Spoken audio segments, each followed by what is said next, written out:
Kaboom! Teach them! Always make sure the message. Live from Kingston, Jamaica, broadcasting around the world. You're watching Dim YouTube show. Intellectual, yet stimulating. fair, frank, and factual. This is Extra Class in the world and beyond.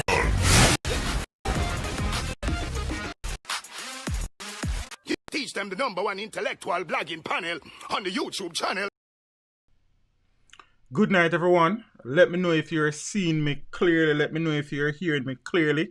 If you're seeing and hearing me clearly, welcome to another episode of Extra Class, episode number 260. It's hard work. It's not a mystery. Peeps, hope everybody is all right. For the persons who are at work at this time of the night, your shift to end soon and you'll get a chance to get home to be with your family. For the persons who are on the road, I trust that you will get home safely. For the people that were there home, ready for listen to teach about some things that affect Jam Down, Jamrock, Jamaica land we love. Land of Food and Water, Bob Marley, Usain Bolt, Vice Cartel, Buju Banton, and Shelly and times. Similar. Marcus Mozagavi, and some holy people, some politicians and some criminals and one in the same. We don't have a call about pips. We're there, yeah. Mama, we're so forward.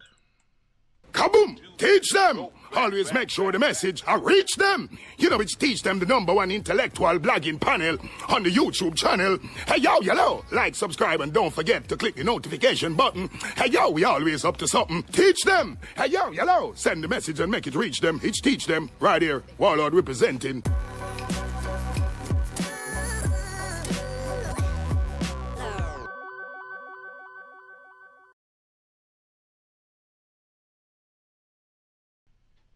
Yeah, peeps, we're there.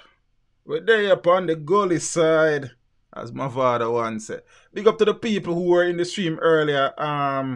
The digital press briefing from the office of the Prime Minister in relation to a lot of things. You would have spoken about the coronavirus situation, reopening of the country's borders, reopening of the tourism sector, reopening of private beaches soon, and all sort of things. He also took time out to make reference again to the Susan Bogle situation, which is the lady who was killed in her bed allegedly by members of the Jamaica Defense Force sometime last week. He also made mention of the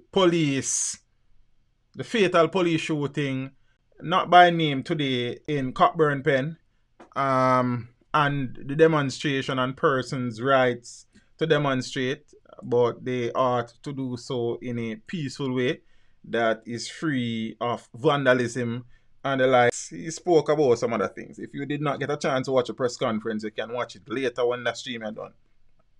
You understand? I decided not to rebroadcast a press conference during the stream because I kind of take away from Extra Class. I'm going to really get to delve into the things I want to delve into. It kind of reduce my time for preparation, however, but still, plus also it's something personal for me because I have been wanting to stream those press conferences live while they are going on, and based on the fact that I was capturing my screen before, it was laggy and choppy, so I spent the money and got the device that I am now able to pull in the stream practically real time, smooth, no lag, no chop. You understand what I say? So it means that we can stream anything as long as we have a good feeder coming. You understand what I say? Yeah, man, teach them, ask you a thing and you elaborate upon it. If I can, bro, you know what thing go. So if it's something I can't answer, you know what thing go. But I'll definitely try. So, enough of the talking, we need to get up and run. Peeps, how much people live in our country? About 2.9 million. About 2.8 million get murdered since week. You understand what I say? Big up to the people that we are checking. Big up to the moderators. Please share the stream for me. Notifications they might not go as short time for which the stream was set up for. So you know what thing go. As me I say, about 2.9 million people in our country, give or take a few thousands. About 2.8 million them murdered this week from weekend, Friday come right through. You understand what I say? And thing. That one here lag. Me don't know why this a lag. You understand? But the one this evening never did a lag. You understand? So I don't know why this one a lag, brother, but I kind of notice it still. If a stream crash, I guess probably them, I don't know. If a stream crash and I don't go down, I just wait and refresh and something. You understand? I'll try to get it back. But this lag, if it's true, brother, I don't know what the issue is. See, me do a little thing and see. Yeah. Oh, yeah, that look like it better, you know. I know what. At the same device I buy if you do the stream, the anytime you plug in when this a stream you go on, it's a little problem. You understand what I say? Yeah. So I could get up and running. I kind of dig up on the road since even. If I go do a little thing, bounty killer did and over some things at one place. Seeing me kind of reach late because there's a little bit of confusion. And then whole heap of people they did it. So I name to in a crowd thing. And then, so I'm not even lurk on the video there. So we see go still. Probably it's not a video me even put up eventually anyways. But I could see. Depends on how I feel about it. You know what I think? Because, right now, how comes we as Jamaicans quick fear in foreign business and protest? That is not a good thing. And when one country. Boy, I tell you. You know, me talk about that specifically when I forward down in our stream, brother. You understand? And thing. So, and then me do for bother beard for stream. Because I did beard before I go up on the road and I never go mine normal or dig no yamil. So, me a beard before I go on my bed. You understand? So, I'm not bother come with that. So, I could get into the stream right now, peeps. Because Jamaica terrorated. You understand what I say? And the COVID numbers, they would have been mentioned in the press conference earlier. So, as me I say, all of the COVID info in that video there. Watch it now. Watch how we have started. M16 rifle and several rounds of ammunition seized in St. James. You know, a serious stream, you know. See? And thing. We're glad to one more gun forward in off our street. You see it? An M16 rifle and several rounds of ammunition were seized during police operations in St. James recently. So the police reported about 3:30 p.m. on Tuesday. Members of the St. James Proactive Investigation Unit. I never did know so one unit name so. Zane and operational support team conducted an operation in Norwood in the parish when several men were seen running from a premises. Checks were made and a Colt M16 rifle with a magazine containing 3 5.56 rounds of ammunition was found.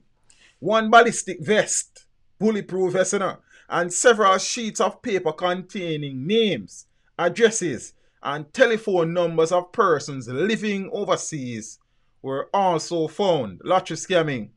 Meanwhile, in Glendevon, also in St. James, about 12:30 p.m. on Monday, a police team conducted another operation and 1.40 cartridge was found on a dirt track. No one was arrested in connection with the seizure.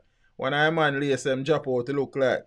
You understand me? I say, blessings in the Father, yes, I where you deal with that, see, big up teach. All who no beard from morning, run go all fresh. You see me? So, a number of lives might have been saved, see. A lot of infighting for lottery scamming paraphernalia might be prevented there. It's a pity that no arrests were made. And you see, the man them a scam, you know. Look into it. Yet still them have M16 rifle beside them. You feel what I say? So the theory that has existed from the beginning of scamming that these scammers were not only building mansions in ghettos, so to speak, seeing, and showering with champagne in dances and throwing away money. You understand? And buying the most expensive cars, but them never work a day of their life.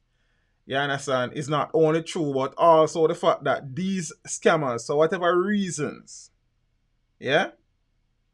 Like I said, don't not kill nobody. For whatever reason, they see it fit. They find it prudent.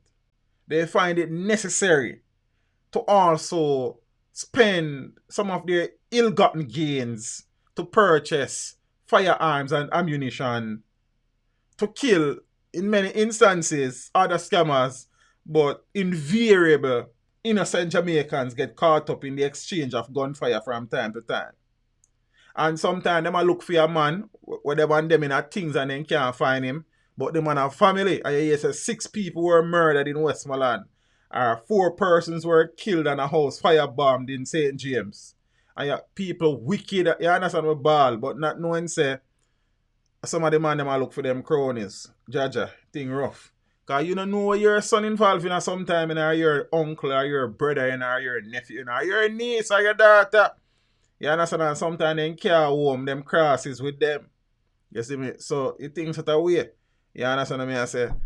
So I know some people are going to say, yo, Lord, the scammer them. I've seen people done it before. You understand what I say? Biggest scammers them in a parliament. Be that as it may. Zane, you can appreciate that lottery scamming has helped to increase the proliferations of guns in the country and also a spike in murders in recent years, especially at the height of the lottery scamming epidemic. You feel what I say? Just like how some people you say, Lord, demand them with them ganja. But the reality is that while you have some men who farm marijuana, Zane, with the sole intent of putting food on their table and sending their children to school, you have whole heap of other men who are involved in marijuana cultivation, where when them grow the marijuana, Zane, them trade it for guns and ammunition. You understand? And them drive up the crime rate. So then, you don't even know. Because while some man really and truly are hustle with the ganja to feed them family and send them youth to school, then you have some fool where I do it for buy toll. You understand? I don't know. It's rough. Basically. So watch it again. I'm going to say another stream tonight and it's a no nonsense, no time wasting stream. You know? See, Kerry J said, I think you should have been still just say, you see dirt in my face, I'm scared. You see dirt on my forehead. You understand? Or upon my clothes. Clarendon man charged in connection with fatal home invasion. So the Clarendon police have charged 36-year-old Roy Golding, otherwise called Bud, of Palm Crescent in Maypen with murder, shooting with intent, illegal possession of firearm, and illegal possession of ammunition. He was charged on Tuesday. It is alleged at about 6:45 p.m. on Friday the 29th of May, Golding and three other armed men went to a home in Palmer's Cross, Clarendon, and opened gunfire at the occupants. 61-year-old Vernon Laidlaw of Bryans Crescent, Maypen in Clarendon was shot dead. Golding was subsequently arrested and charged. Zane, blessings Father Kenny B. You understand? Well, you say I must prison about Junior. Normally, me they figure that out. Me they catch that one, but that one they miss me. You understand? Some people are cuss when they watch the stream tomorrow. Say him just a read and know him a big up people. Big up Mario Morgan and big up everybody else. I am and I am. And then I don't know why I can't big up a few people from time to time. You understand what I say? Me used to big up people every time. I know you only from time to time. And people still dark about it. Then me don't understand. Now, if you just go and read like me, I read TVJ News and read so. And don't break the monotony. I don't know Rasta. You understand? So as man say, man must be in prison, but of a shooting in Price Right. No, me not hear of no shooting in Price Right today or recently. I'm not sure.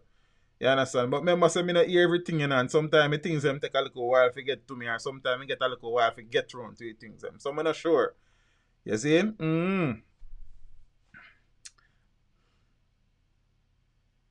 Teacher, but you did somewhere else.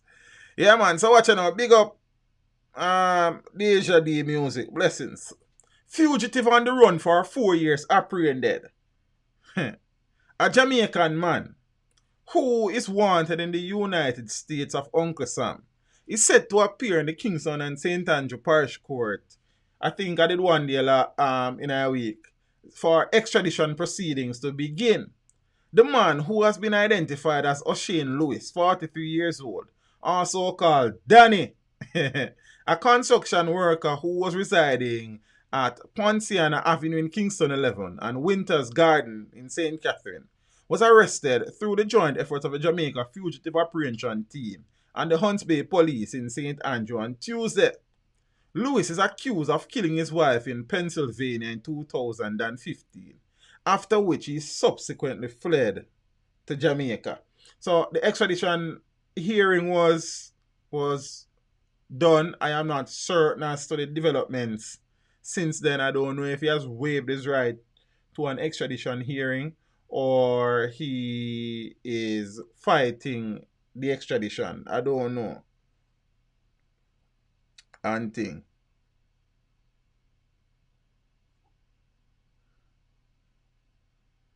Rasheen, you know, say, I want to tell us stories like those are not new, you know. Unfortunate reality is that we have seen cases like those before, Zane, and it has climaxed, I suppose, in recent days with a man who has been in prison from prison was created, Zane, believed to be mentally ill, died in circumstances that have been widely accepted as inhumane, among other things. I'll talk about that later on. The Prime Minister would have also addressed that in the press conference today. So we'll see how it go. You understand? So one brother where them say him kill him wife one of them time and forward come a yard, them a try get him to go back abroad. You understand? So, you know, remember we spoke recently, similar to the mentally ill situation where a mentally ill man is facing extradition for a murder charge committed in the United States over about 100 years ago. So we see it go. You understand what I say?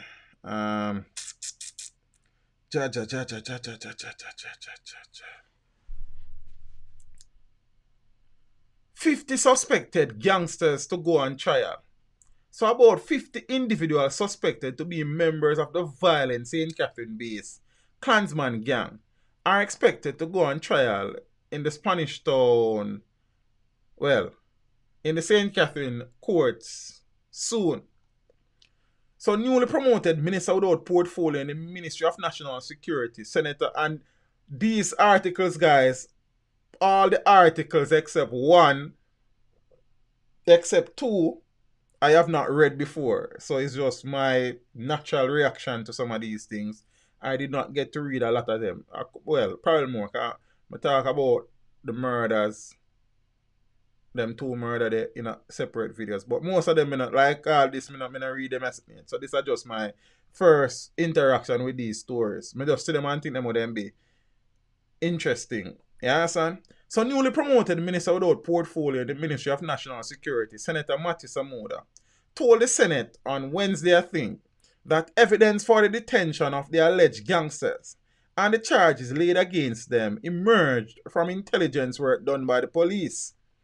It is related to the Clansman gang, and I believe that more than 50 persons will go on trial, which would be the largest such gang trial, certainly in the Caribbean. I want to say anywhere, but from the numbers I have, I will say in the Caribbean, some would have said. Putting 50 men on trial and 49 of them get off don't really make much sense because of tardy investigative work by the police, and big up to all of the top level investigators in the JCF, but then you have some in the way of cruff. You understand what I say? And cases fall through because we're only depending on eyewitnesses, and then eyewitnesses don't see the light of day for a couple of years now because they were murdered or they died in mysterious circumstances. So I hope say the investigators, Zane, would have prepared a solid file that was submitted to the office of the DPP. So the office of the DPP have something tangible and solid to work with. not related, but can you do a video on what that? Ramacharan and Donovan from St. James. Blacklist, I don't know them people there, but I have to go research and see what go on. I mean, I'm really familiar with them people there. You understand? Alright. So watch out now. I don't cuss about that. It is something that shows the benefit of significant detective and intelligence work. And it is something that we hope will help us break the crime situation in St. Catherine. Would I take a country still, but alright, we start somewhere. The senator was closing the debate on the report of a joint select committee of parliament which reviewed and reported on the criminal justice suppression, the criminal justice or the Suppression of Criminal Organizations Act of 2014, better known as the anti-gang legislation. So the report was approved in the House of Representatives on the 29th of May. So responding to claims by opposition senators that the current state of emergency, including the St. Catherine North, were not working, the minister questioned their rejection of the results that showed, apart from St. Catherine North, the home of the Clansman gang, which had a 36% increase, all other SOEs were reflecting declining murder figures. I'm not sure about the one at South St. Andrew, that one they good as, nah, sure that you know. He said according to police figures up to the end of May, there were declines in murders in the SOE areas as follows. Westmoreland down 29.5%, Hanover down 37.5%, Clarendon down by 11%, St. Catherine South including Portmore down by 8%, and St. James down by 20%. See, me just telling you, me just calling name. Southern St. Andrew, however, was down a mere 2.9 per oil down. You would have never looked so to me because, come like say, every day somebody die out there. He also noted that in terms of the top crimes committed in Jamaica, larceny was down by 39.3%, rape down by 29.4%, break-ins down by 18.2%, shootings down by 9.9%. I want to tell you, say, if you might depend upon data from when, let me see, from which day? The end of May. Today, what? The 5th of June. I want to tell you, say, how much people am I telling you say they kill since weekend? 2.8 million. Out of 100,000 I will left here. I don't believe me. Alright, hold on. Because I'm not going to stink a lie me. I tell you, hold on. Zine, I want to tell the minister, say, yeah, up to the end of May. But since June start, more people might have been murdered in June, the 5 days of June, since than the whole of May. You don't believe me? Alright, hold on. Don't move. Because I don't tell lie upon people, you know. Zine, we shall with there, so now. Alright, so I say now, so shootings down by 9.9% and murders down by 5%. You understand? He was particularly upbeat that, in addition to reducing crimes in St. James by 20%, the police had seized over 10 high-powered rifles over the previous 10 days. You understand?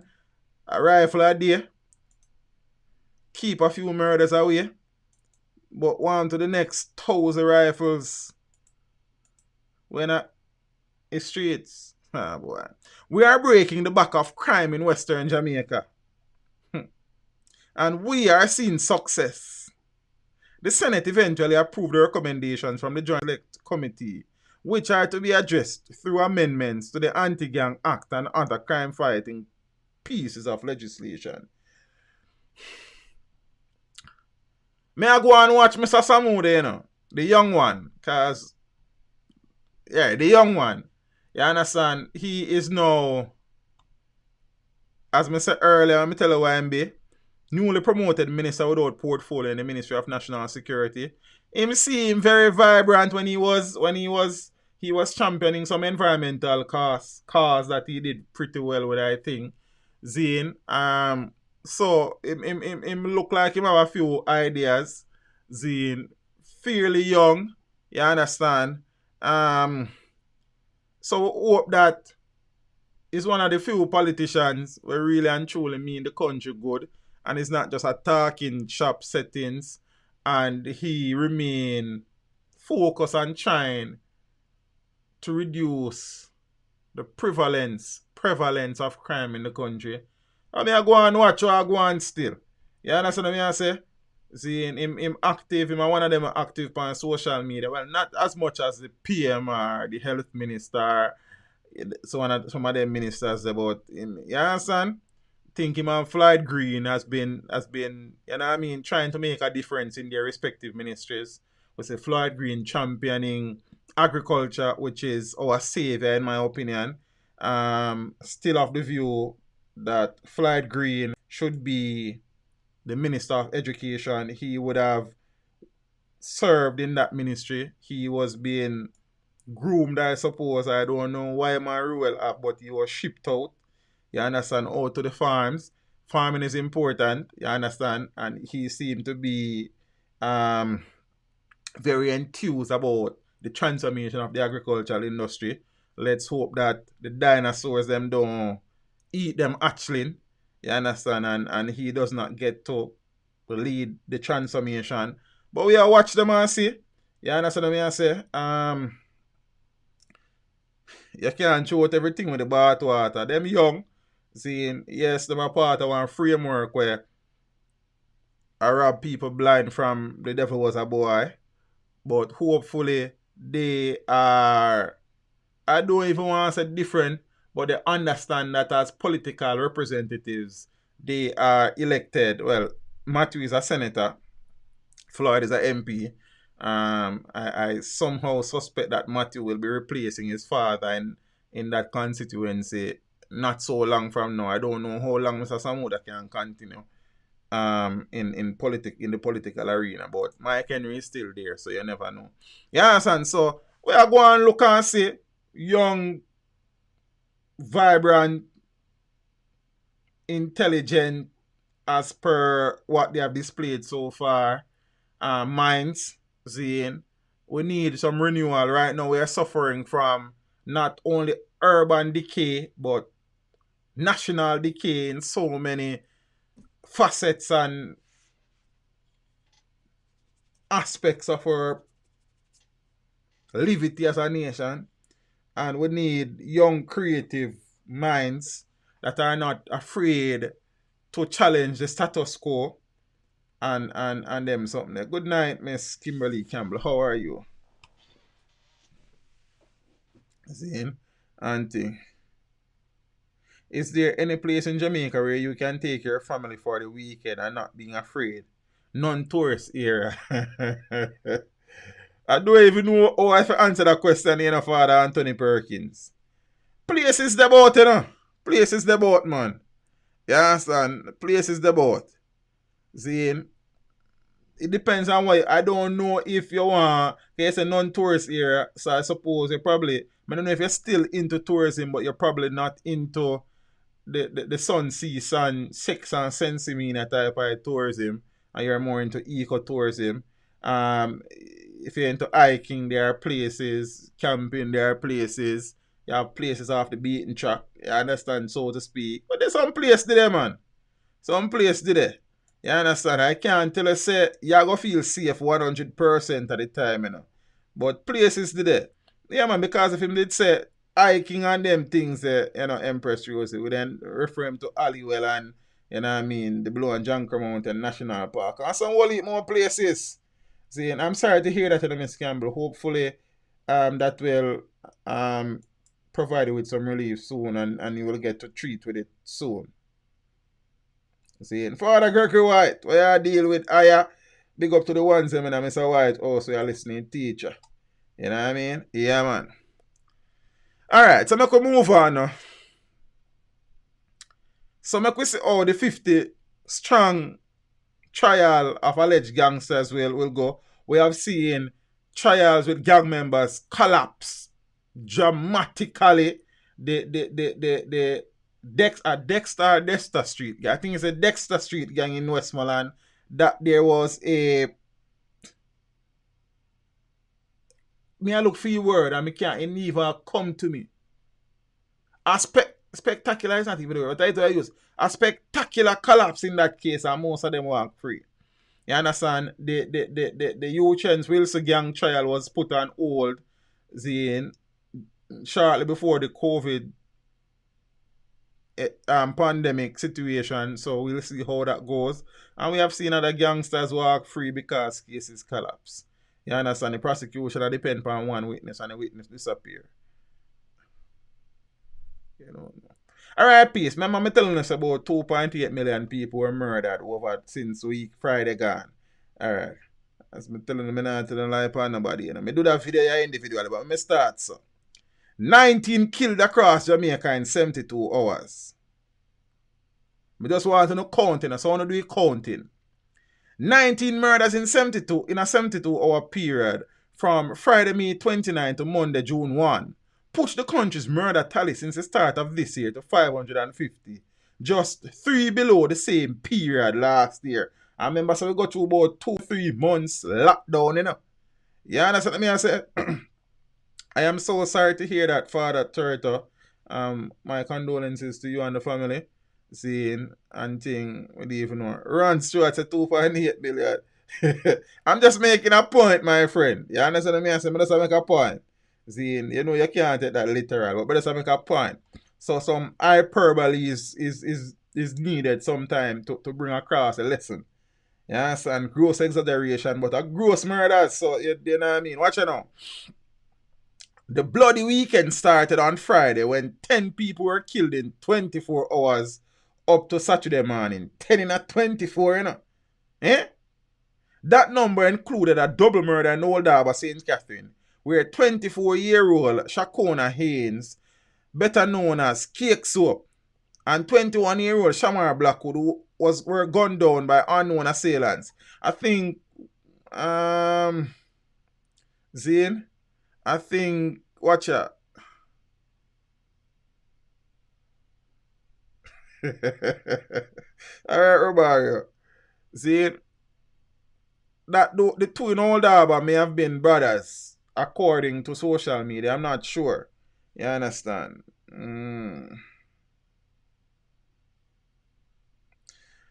Blessings in the Father West, Mr. West. Man to teach blessings. Keep up the good work, my boss. Don't always get a chance to tune in on the live. However, always watching. Don't miss a thing. Blessings, right? Big up yourself in the Father West. You understand? I mean, I say that from the north, the east, and the south to the west. Bless. I appreciate the support. Yes, I understand all the thing, man, with our commitment and family commitments. And I got something now.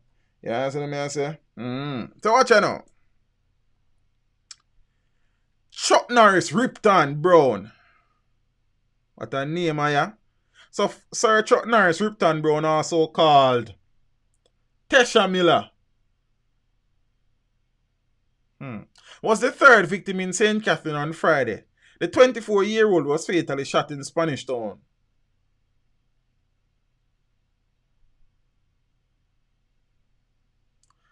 I need to write a poem about the names where you answer to, you know. Maybe not talk about it long enough, but probably if I don't rhyme it, it don't reach some people. So, note to self, write a poem about the names you answer to and the names of places in this country. Alright. Mahamensi. So, Chuck Norris, Ripton Brown, also called Tesha Miller, was the third victim in the St. Catherine on Friday. You understand? At the same time, a gang feud in Kingston Western claimed another life on Friday, while the St. Andrew South Police Division, where a state of emergency is in place, recorded 3 more murders. One of the victims had been shot in Olympic Gardens on Thursday and succumbed to his injuries in hospital on Friday. Murders were also recorded in Mandeville, Maypen, and Falmouth. The killings continued on Saturday when 5 persons were gunned down. Saturday's incidents included a shooting in the vicinity of Bray Street and Windward Road in Kingston Eastern. I think there have been clips of that shooting circulating on social media. Not certain, but my instincts tell me that is the one, where a female who wasn't identified after press time was killed. 3 other persons, including an 11-year-old boy, were shot in that incident. The gang violence in Kingston Western also claimed another life on Saturday. Remember, I claimed one for Friday, you know. When 47-year-old businessman Simon Thomas of a Tivoli Gardens address was fatally shot. A 50-year-old vendor survived after he was also shot by a gunman in that incident. Murders in Hayes, Clarendon, Stony Hill, St. Andrew, Alligator Pond in Manchester marked a bloody Saturday. On Sunday, the body of an unidentified male was found with his feet bound, bruises to his face and blood running from the mouth in Guanabo Vale, St. Catherine, in one of 4 murders recorded for the day. The other victim included 39-year-old auto mechanic Callista Parara, also called Cal, who was fatally shot near his house in Watson Grove, St. Catherine, and 33-year-old auto sprayman Sheldon M&M Cole, who was fatally shot in Red Hill, St. Andrew. So the St. Andrew South Police Division, with more than 20 gritty inner-city communities, has recorded 68 murders so far this year, despite a long-running state of emergency being in place. And the tally of 68 persons represents just one less than the total murders committed in the same period last year. So how much you don't count already? 19. That are up until Sunday, you know. Alright, so I remember this and all of the murders them were going on the week we have here, so you know, we only script the one now we remember. Alright? Premier League footballer. Among 8 persons murdered on Wednesday. See, and I remember murder going between Sunday and Wednesday, you know. They just look on the Wednesday one them right now. You understand? And then we'll talk about the rest of them as we go along. So 19 and 8 at a 27. I want to follow, you know. Plus people, a number of persons were shot and injured in these incidents. Teach, you heard about the lady they found in her car trunk today at Waterfront, bounded and found with multiple shots. See, as Miss Kimberly had said, look like it's the next one this. Somebody has surprised right earlier, so I don't even know. No, you know, Empress, I haven't heard about that one so far yet. See?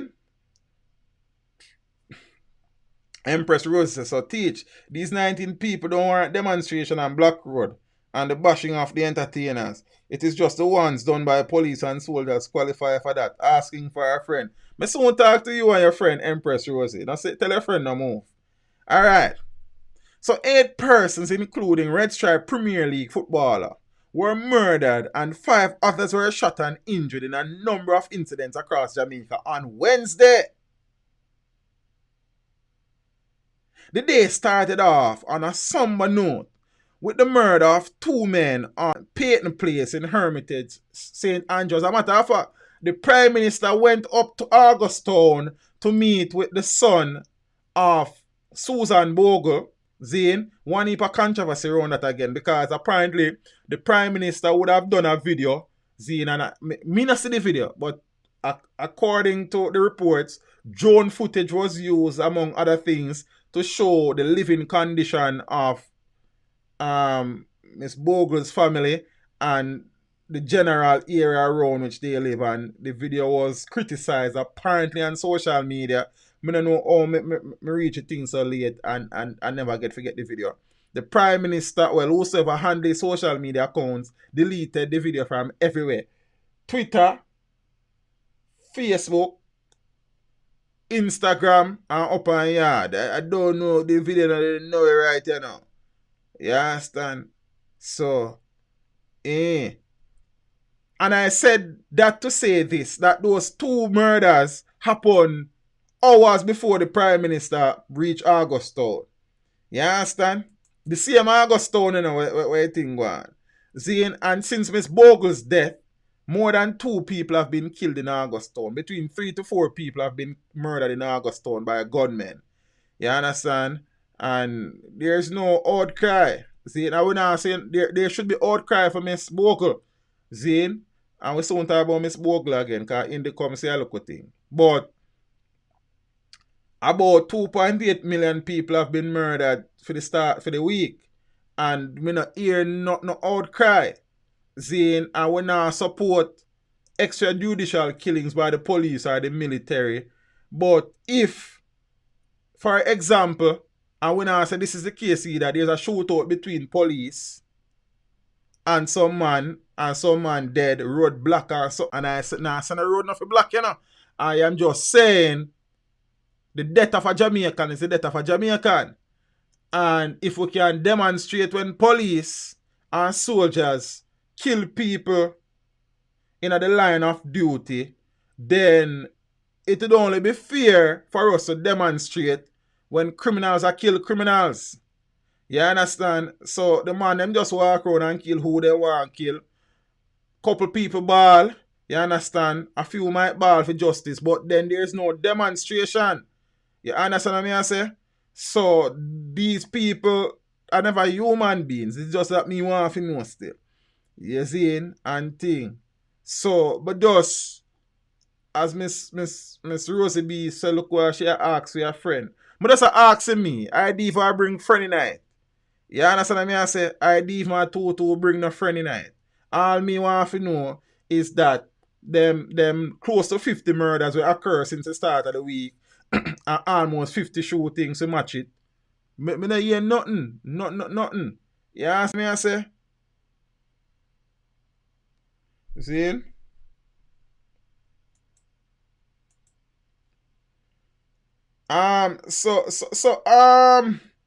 Father, well, Belnavis, can me not sure about the pronunciation of the first name. First thing, brother, if you express yourself, you don't need to bring shit night thing. Bring some civility to the discussion. So if you have something to say or something to ask, I can just ask it. I'm going to reply to you. You understand? No, you say if criminals work for the government. Zane? No. Not in all cases, but in some cases, criminals work for the government. So that's one. So we're rub out the part of the conversation there already. Many criminals work for political persons. One. Secondly, so you are trying to tell me that there's no need to demonstrate for the one-time violence being preponderated upon Jamaicans, in many cases innocent, because I know police and soldiers do it. So there's no need for demonstrate. So we just demonstrate when police kill a man or soldiers kill a man. But when Jamaicans are walk around and kill off Jamaicans, when that is not something that is worth demonstrating. Alright, big up yourself. Now the day started off on a somber note with the murder of two men at Peyton Place in Hermitage, St. Andrew.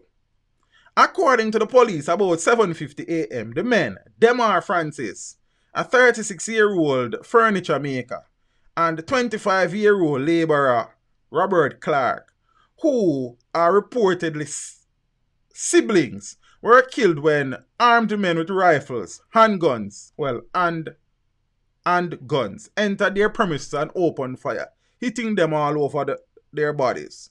Both victims were taken to hospital where they were pronounced dead.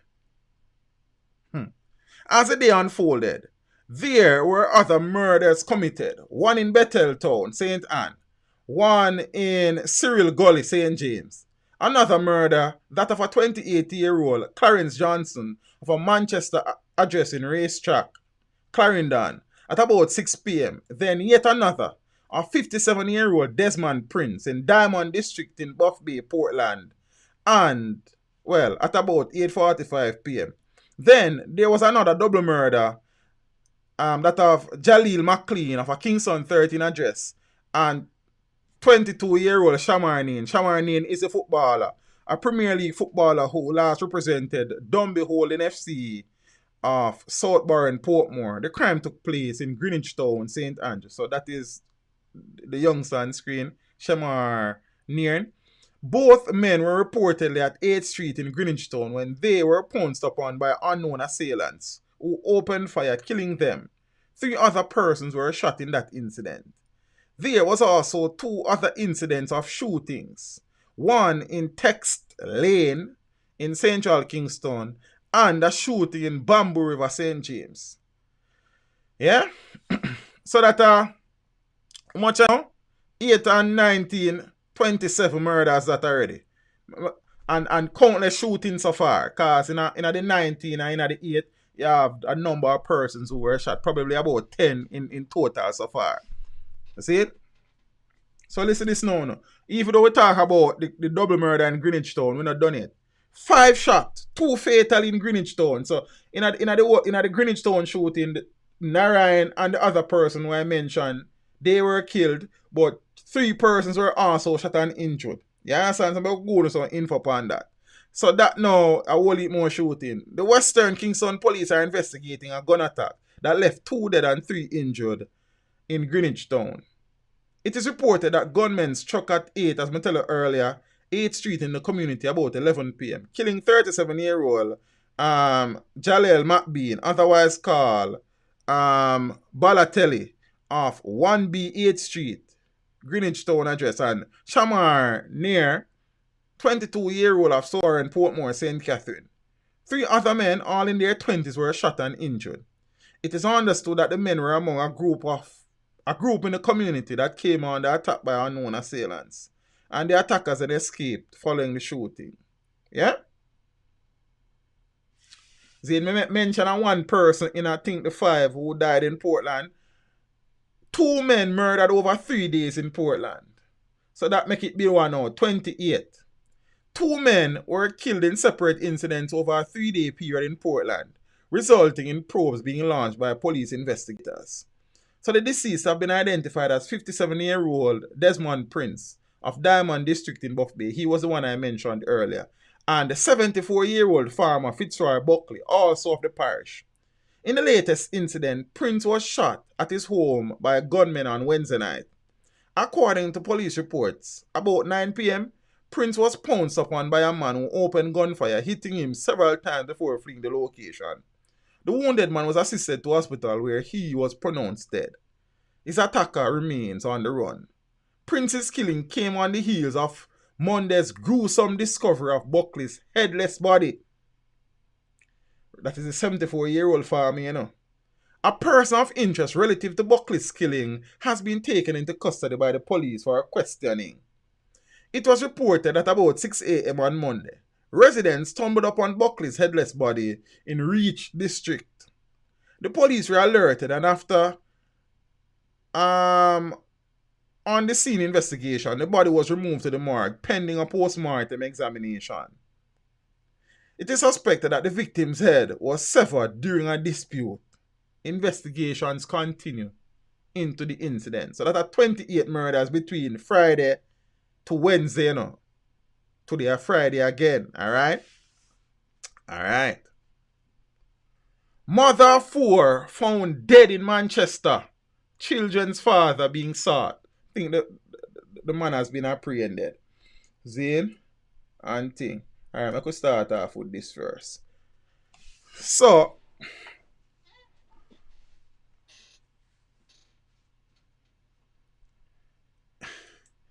and the woman that was killed, her mother was killed 12 years ago.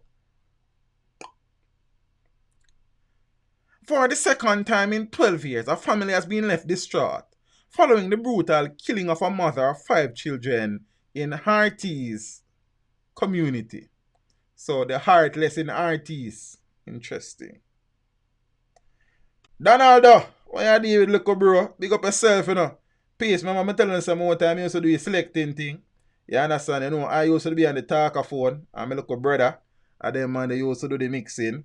You see me, I say, yeah man, big up yourself, you know, Mullins. Manners and respect.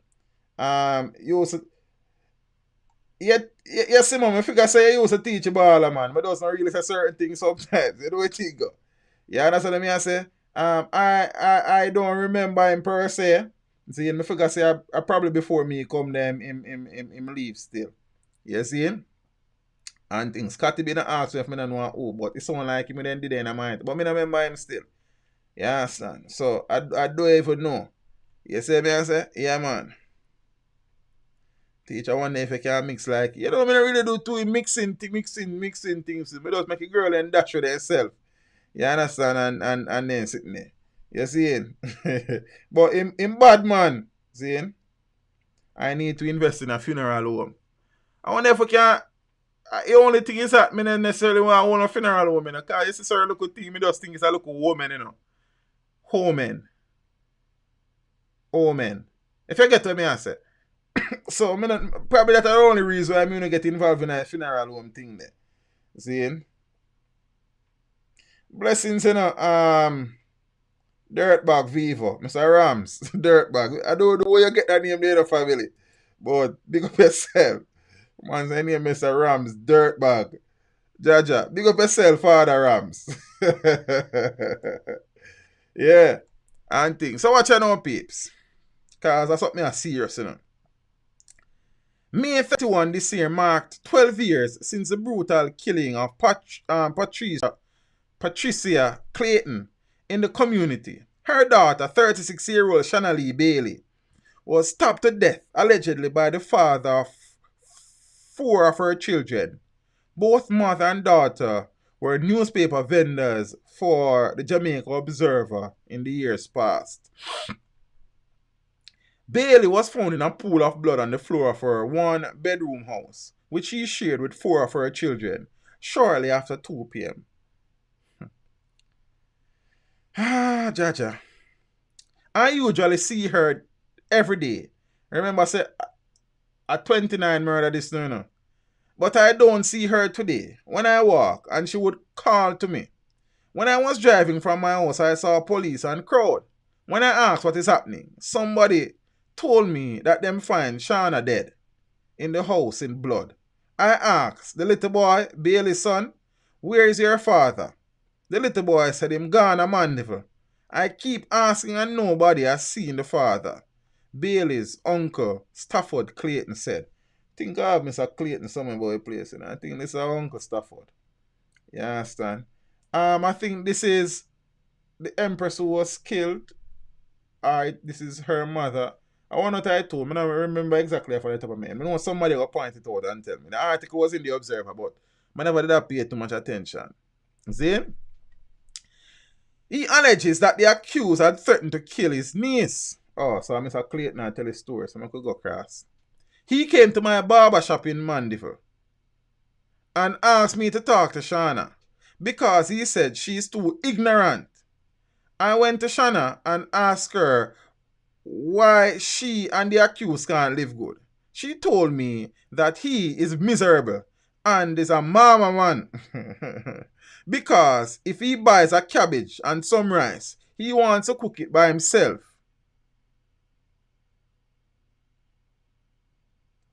I said to her, "Uno must live good." And this is what I saw today, Clayton explained. I don't know her to be a troublemaker. She and everybody get on. She wanted to be on her own because her mother was killed 12 years ago on her mother's birthday right around there. On their mother's birthday, right around there, they cut her throat, and this is what come happen to her daughter. Relatives said that the accused had moved out of the 1-bedroom house he shared with Bailey and their 4 children, and had since been living nearby. A nice, decent person she was. My head mash up. Her mother used to sell paper for the Observer, and Shauna used to sell paper too. She was hardworking. She don't take nothing serious. She just jovial.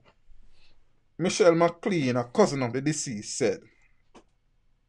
So Bailey leaves behind 4 children at ages 16, 8, 6, 4, and 2.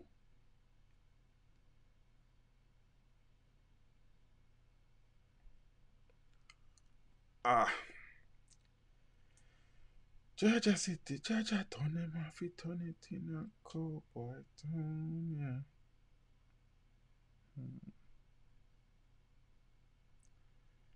Manchester woman's common-law husband arrested for her death.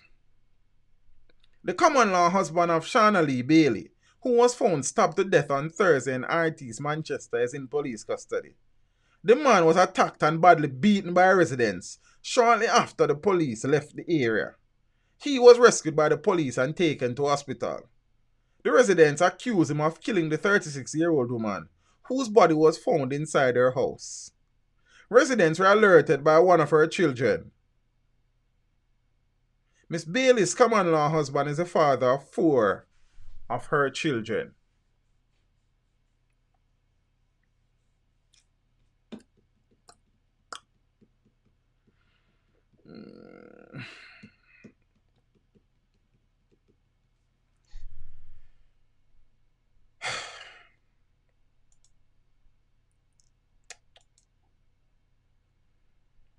We are living in a serious time. Time is so serious. May I wait for that something? Yeah. Cantankerous and dangerous. All over the world, everyone is in a heated rush. It's not everything good for eat, good for talk. Don't trust no shadow after dark. Boy. Father Admiral Tibet. Anyway, they big up yourself, Godfather. The music speaks.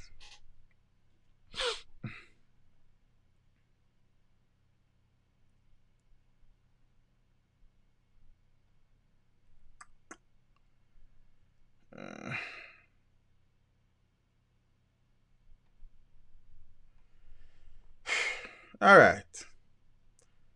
But at 29 murders, the one them where I talk about so far, there's also one involving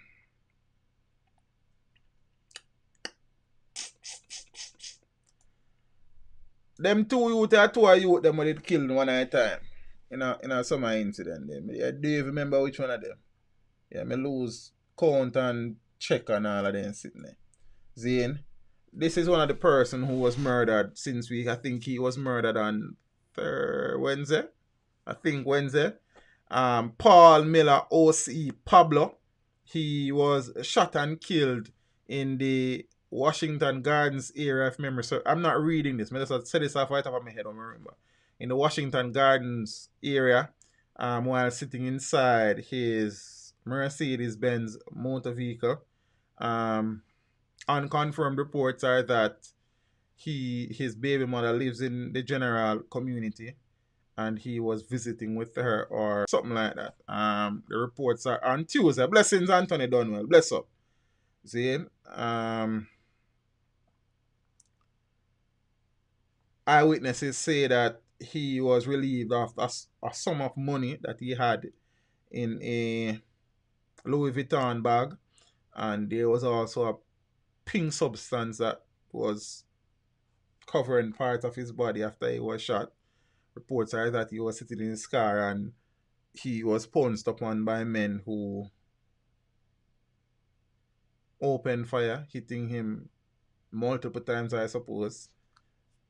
And he was taken to hospital where he died while undergoing treatment. There's other things being said on social media. I have no way to verify some of these claims, so that's why I don't say certain things on my channel. There'll be persons who will be in the know for different situations and different incidents. I can appreciate that. But I am not one to say things that I cannot substantiate or verify. Seeing, and that's just who I am, and that is how my thing will remain. Seeing and thing.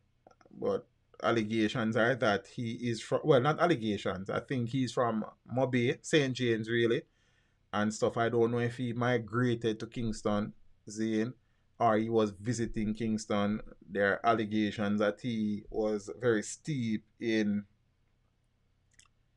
lottery scamming that I cannot verify. You understand? He would have been on his Instagram page. By all accounts, I don't know if it was a day before or a few hours before he was killed, showing off some money, mostly US dollars, I suspect, and things. So a number of things, a number of theories, but he now is 30 so far. Hope you're still counting, of the persons murdered since last Friday. So may I say, and things. So I guess some of the viewers are providing some more information and thing. Mr. Gregory White is saying that he's from Flankers, and somebody else says yes, he moved to Kingston. So, Jano, he was on alive moments before he died, flossing and giving away his location. Oh, so he did that. Okay, cool. And them something there. So I suppose police are investigating. I don't know how much money they would have made off with at the crime scene and thing. Rashina said, teach if everything good with him, people stop ready eye people over them things. So you mean for tell me say a man can't even own a pool and swim in it? Jano, man, I tell you. I understand the perspective that totally father bent. You understand? Makes a lot of sense. Zine. And as I said, if everything is good with him, it is very sad. Zine.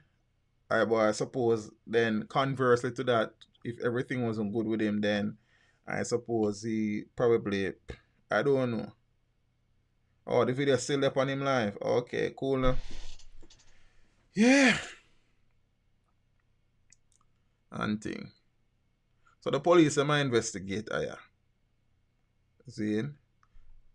And before me get into some other things, let me deal with the situation from today, where there were fiery protests.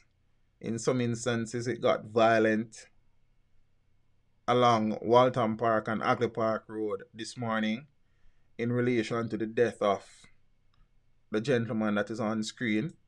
I have still not been furnished with that. I know that he was called Sean by a female in one of the video clips. I have still not seen an official name for him. Yeah, I did the video this morning and things. Somebody cussed me, say me a waste man, because I use the Observer article for script the video. I never know the situation, and instead of I go up on my channel, go chat what me don't know. Then me I use what was out there. So if me's a waste man for that, then me just going to continue to be a waste man. Because big up to the Gleaner, the Observer, to Loop, to Nationwide, to the Star every now and then. You understand? To the Jamaica Constabulary Forces website, Zine, plus other sources that are credible sources. Zine, big up to some of the people them on Twitter like Apka Fitzhenley and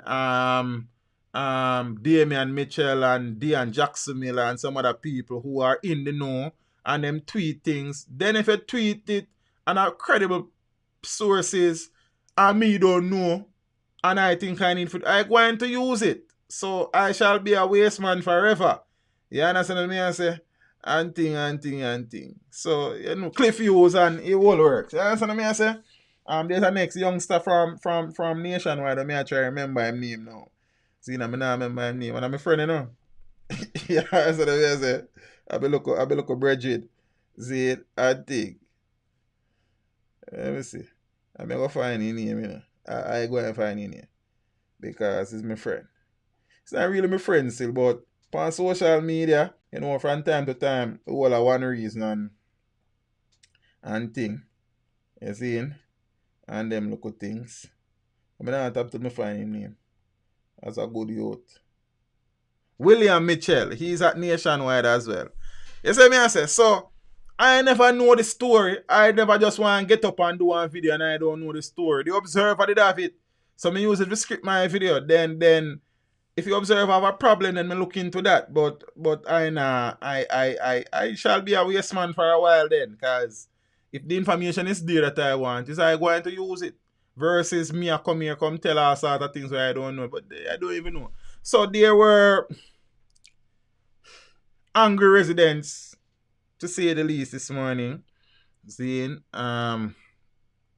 they would have protested in no uncertain terms the fatal shooting of Shauna. So if anybody knows his full name, yeah, I don't even call them haters, because I even have no time for meds them about haters. What me just say, a man say me a waste man, because we use the Observer article for script by video. You understand what I say? You know how much people don't read the Observer and I bring the info? You understand what I say? Enough people read it still. You see me? And thing. So, nah man, me good with being a waste man sometime, you know. If I saw means a waste man, then means a proud waste man. You understand what I say? I know I get information from some of my time.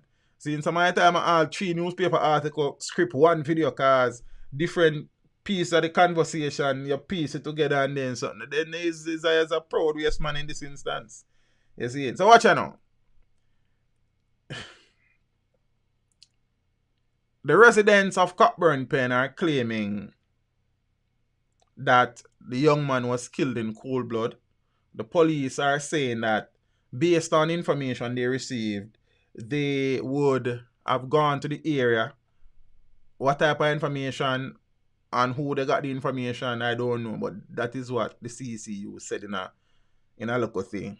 And upon arriving, they say it's alleged that the police were greeted with gunfire. They subsequently, based on the report, returned said fire, and after the shooting subsided, the youngster, I don't even know his age, but he looks fairly young, was shot. He was taken to hospital. The video clips are there. You understand? There was one where he was lying motionless in the van. I don't necessarily know why people feel a need to video that per se and post it. I suppose, I don't know. But the residents were very, very upset as they countered the police's claim. They would have blocked the intersection of Walton Park and Agley Park Road. Very, very busy thoroughfare. And I saw a car that was set on fire. I don't know if it was a driving vehicle or it was a vehicle that was old and them just put it on the road and burn it. Them throw everything in on the road and them something there. It's okay to demonstrate. I mean, it's a part of a constitutional right living in a democratic country. See, and when we feel aggrieved by the state, it is our duty, it is our right to voice our displeasure. You understand? Oh, Omar Blake says 22. Okay, big up yourself, Father Blake. I'm just looking at him, he look like a very, very young man. Zane and thing. However, I don't know. Well, I suppose some people say that when you have placards and you cry for justice, you don't get no justice. So burning the road and all sort of things. And there were even allegations that stones were thrown in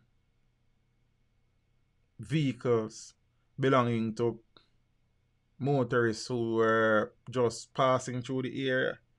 You understand? Was there a shootout? I don't know, Kev. I have no idea. I am just quoting what the report said. See?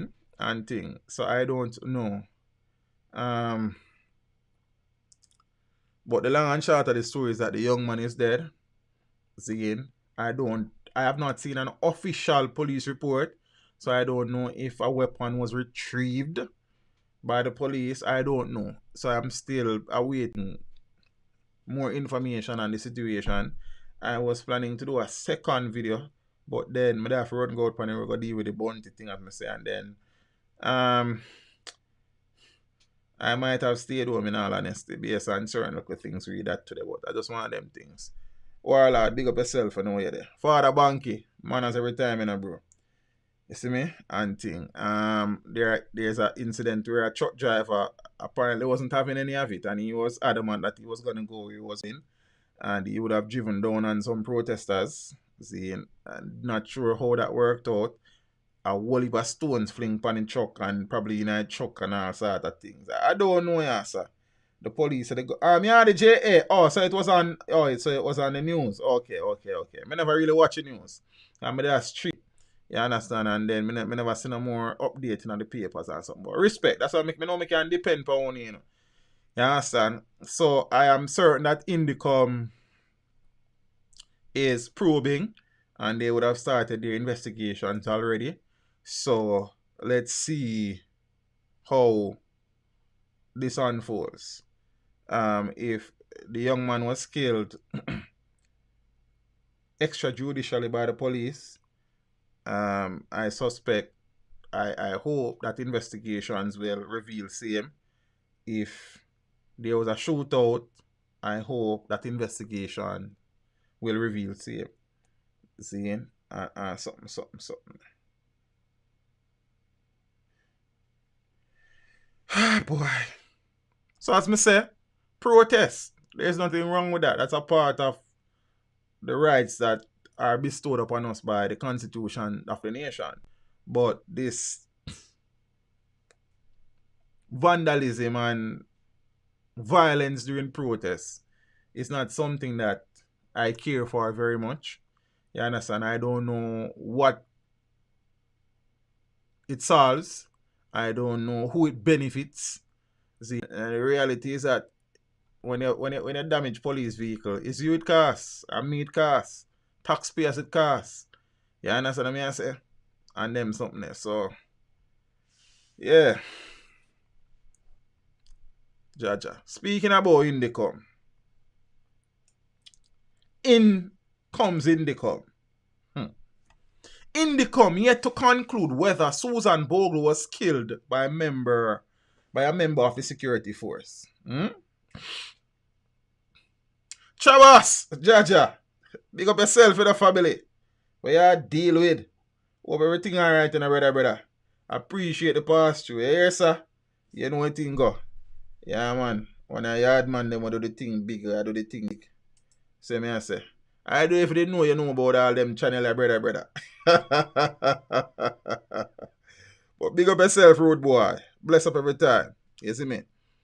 I think at 29 with that. Well, I don't know if you're going to count the police shooting as one of the murders, Zine, but if not, we're there at 29. You understand? Just a easy. Always a watch. Now see I word enough, bro. We're there. You understand? I try share some of my crap where I go on in our country with the ones them. You see me? So remember that the cry is that Miss Bogle was unfortunately killed in her bed by the bullet of a member of the Jamaica Defense Force, Susan Bogle. I think may have some. Her name spelled with a 2 SR 1 Z in there. I know me have a folder. Yeah, man, me have a folder with her, man. See, let me see if I can, if that I go open. Alright, boom, so. Yeah, so this is the room in which she was killed, basically. Yeah, so I could talk a little about what Indicom. Indicom has been in the news a lot recently, you know. Indicom's assistant commissioner, Hamish Campbell, says the commission is not yet able to say whether it is a member of the security forces who fired the bullets which killed Augustown resident Susan Bogle. See?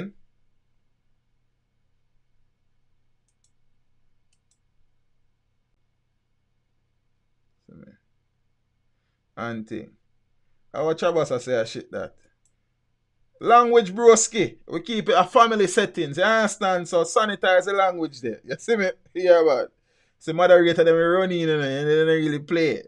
You see me? Yeah, man. So just clean it up on them things. You know what thing go? Miss Bogle was I suppose Chabasa say what in the comment say them not sure yet. I suppose them not done to the ballistic testing yet, brother. Miss Bogle was shot last week during what the JDF says was a confrontation between its members and the gunmen in Augustown. It has been widely alleged on both social and traditional media platforms that Miss Bogle was shot by a member of the JDF. But some law enforcement sources have cast doubt on that allegation. Mr. Campbell says Indicom is unable to confirm who shot Miss Bogle because the ballistic results are not yet in.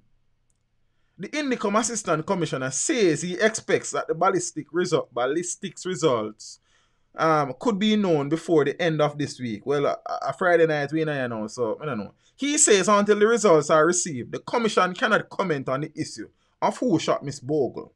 Hamish Campbell is the Assistant Commissioner of the Independent Commissioner of Indicom, and he was speaking on Nationwide. So basically, the body that investigate police excesses and police shootings and shootings linked to the military is saying that based on the fact that the ballistic results are not in, he's not able to publicly state who is responsible for the shooting. I suppose many persons have concluded that the soldier pulled the trigger. So the ballistic reports will confirm or otherwise. So we watch and see. Yeah, so let me say, Jaja. Jaja City, Jaja Town, them off it turn it in a cowboy town. Yeah.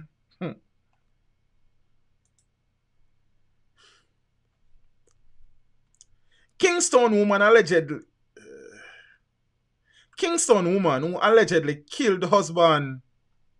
Well, our Kingston woman allegedly kills husband with hot oil.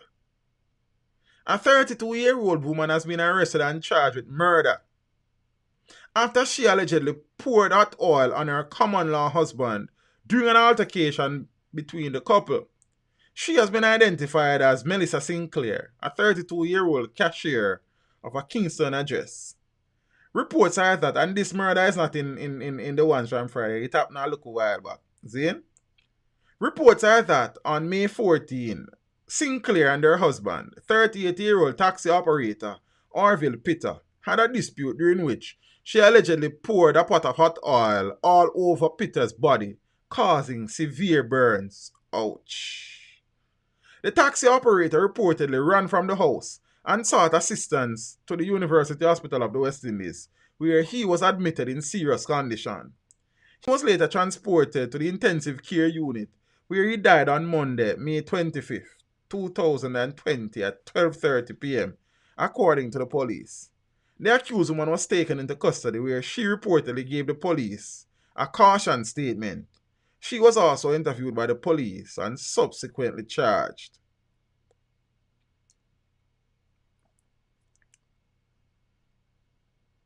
All over him body carry. Then why you ask her for the years? Whoa.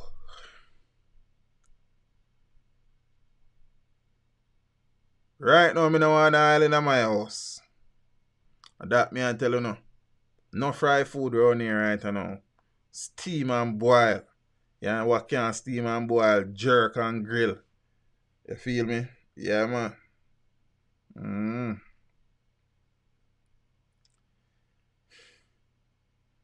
Step bad things with jokes of my time in a cause.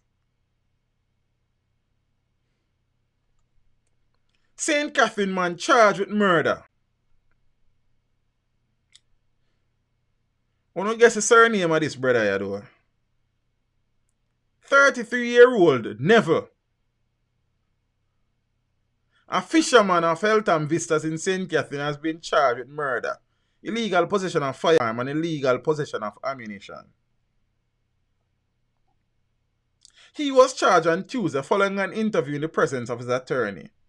His court date is being finalized. The charge stem from the Sunday, May 24 murder of 18-year-old Akeem Wallace of Bridgeport in the parish. The police reported about 7:48 p.m. Wallace was at home when the man, Williams him name. Let me actually tell you, him name Never Williams. You know what them call him? Willie. Jaja. That's what my colleague then call me to I tell him for tappy. You understand? Wallace was at home when Williams and other armed men approached him and shot him several times in the upper body.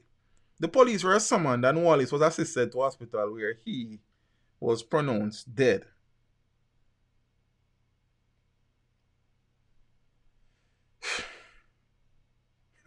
The Morgans are Willie the Killie. Willie or Little Willie. Anyone then call me and say, Empress Campbell. You understand what I say?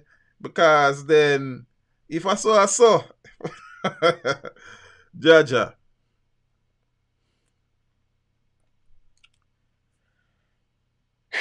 Alright, peeps.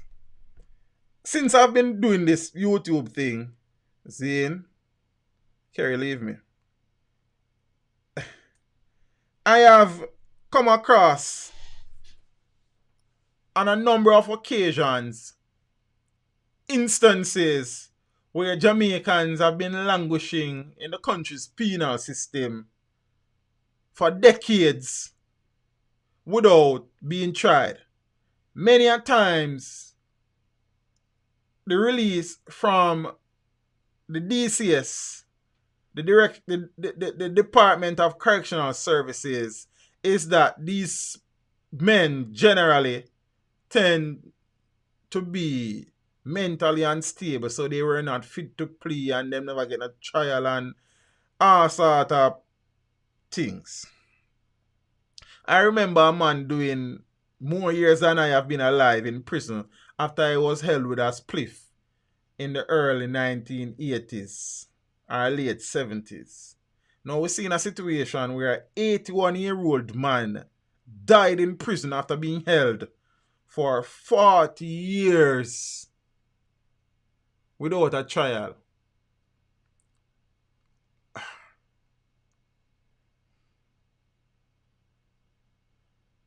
That is the epitome of injustice. Zane, that is the epitome of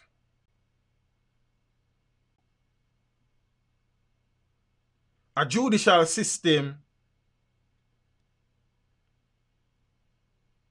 that is tardy, is slack, is lacking, and need a boot up the ass. And though I suppose no form of monetary compensation will replace the years that this man lost and the possible grief of his family, it should cost the government. And to make matters worse, as in it can't get worse than somebody dying in prison at 81 after 40 years without being tried, is the condition in which Mr. Noel Chambers died, which by all accounts was not even fit for animals, much less a human being.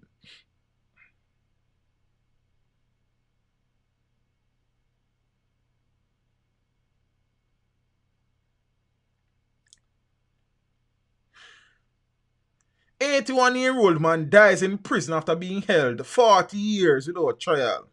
He was found with chinks all over his body. How can an inmate be infected, plagued with chinks and nobody realize that?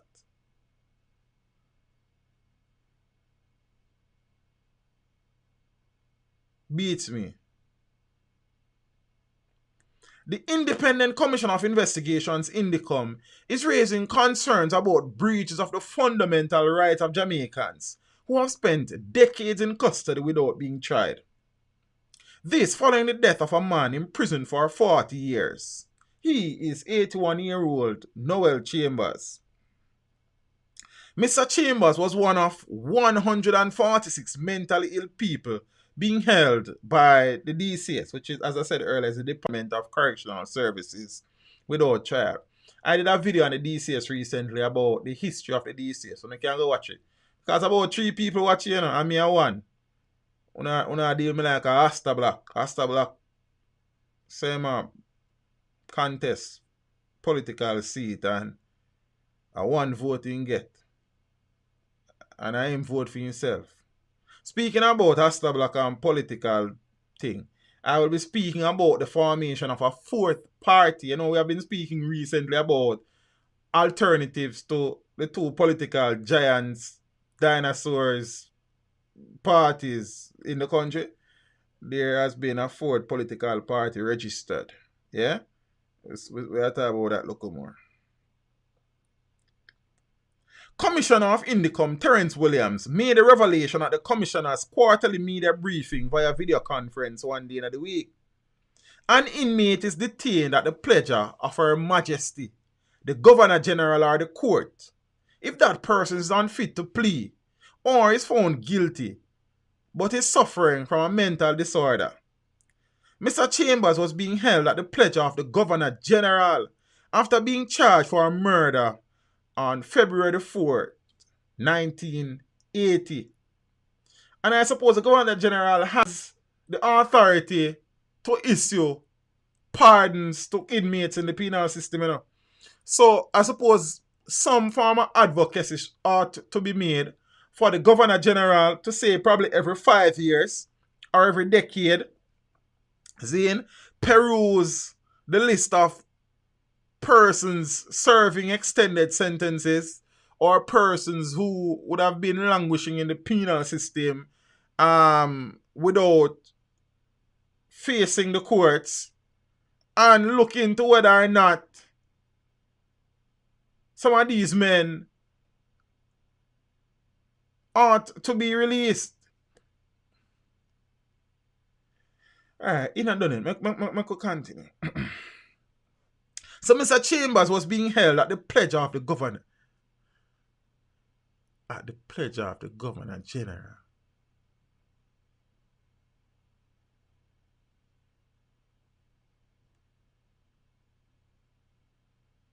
After being charged for a murder on February 4th, 1980. Them time my mother don't know my father, you know. And from then time them man they are prison, you know, brother. Zane? For murder, fine, we get that. But try the man. And if he's convicted, fine.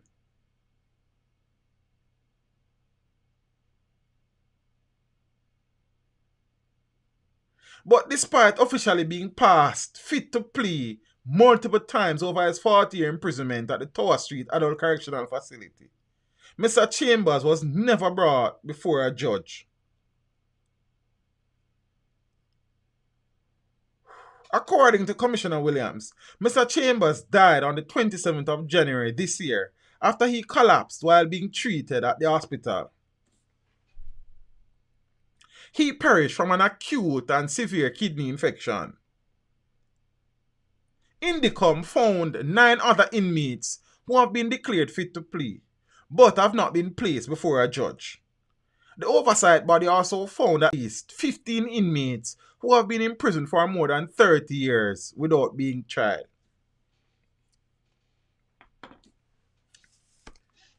There are currently at least 15 inmates in the penal institutions in Jamaica that have been in prison, incarcerated, jailed,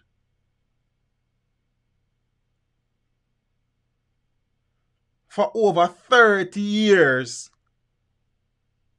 without being tried.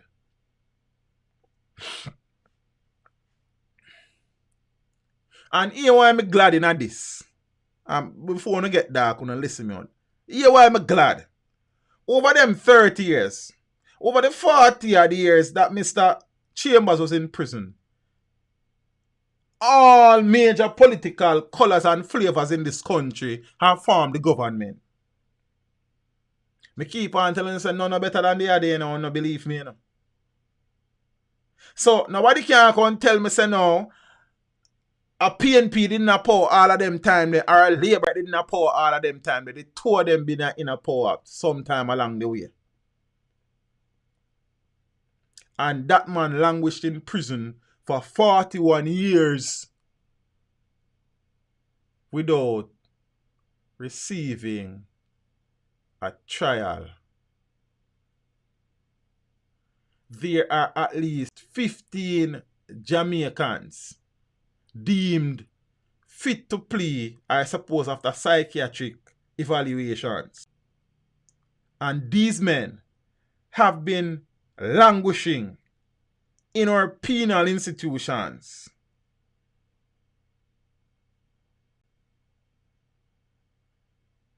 for over 30 years and they have not faced a judge.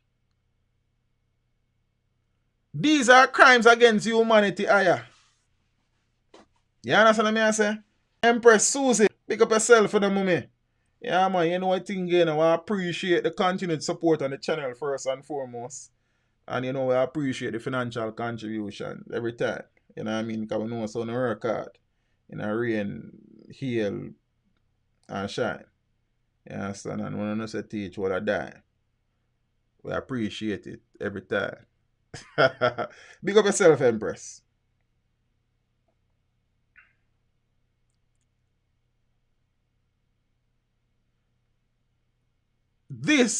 These are crimes against humanity, man.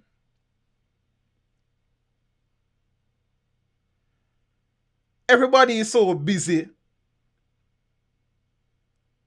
fighting for power, fighting for the spoils and taxpayers' skulls.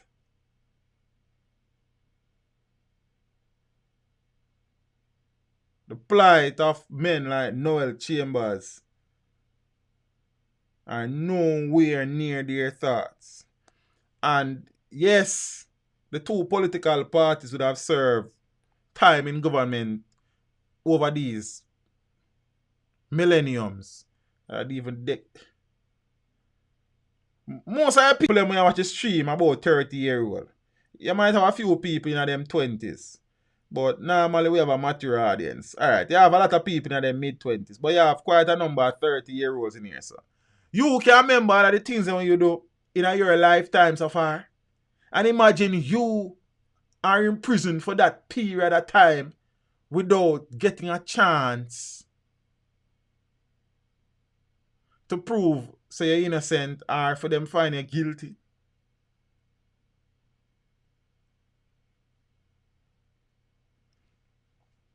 Unacceptably is not the word.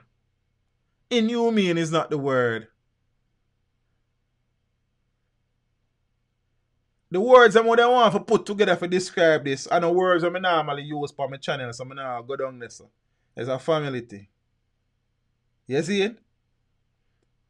But Peter Tosh have a song.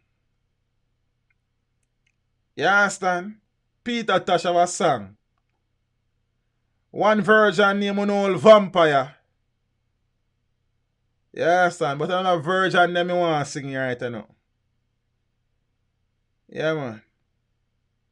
Great Peter Tosh.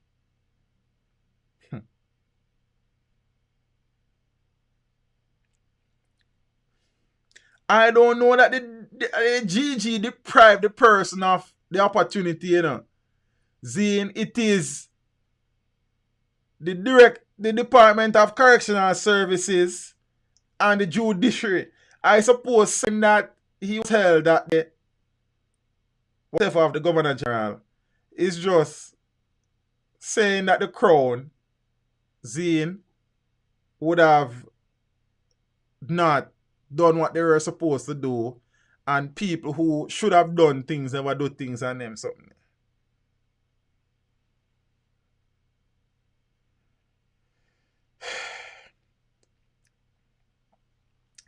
Peter Touch, this musician never come out of Jamaica, brother. Nobody can tell me nothing otherwise. You understand? You know, Peter Touch normally come up when them say the greatest, but Peter was the man.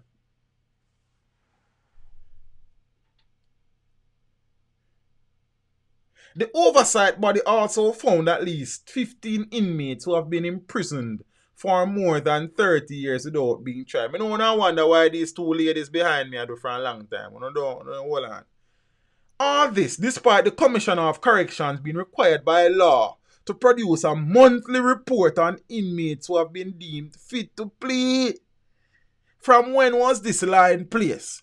How many corrupt Commissioner of Corrections have we had? How many weekly reports have been written and submitted? And when those reports are written and submitted, I am assuming to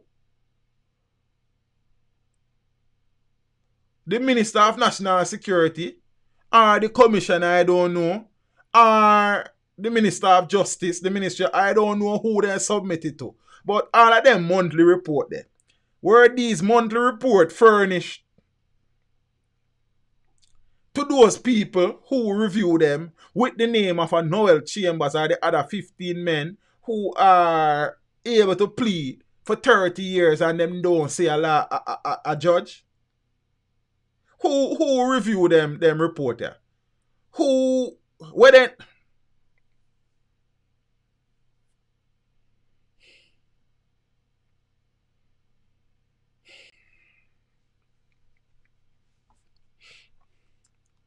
How many more things shall we need to accept the fact that we are a failed state and we need?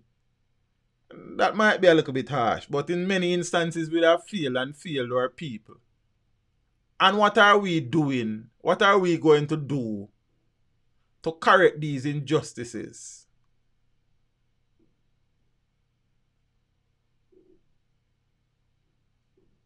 That man, you couldn't be your father, you know? Or your uncle, you know? Or your grandfather, you know?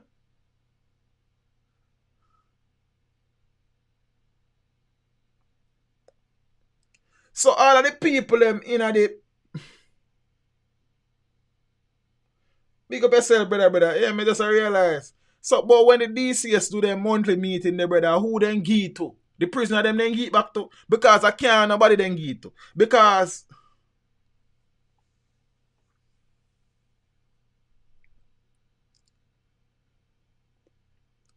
not that we're saying Mr. Noel Chambers is guilty or innocent. We don't know that.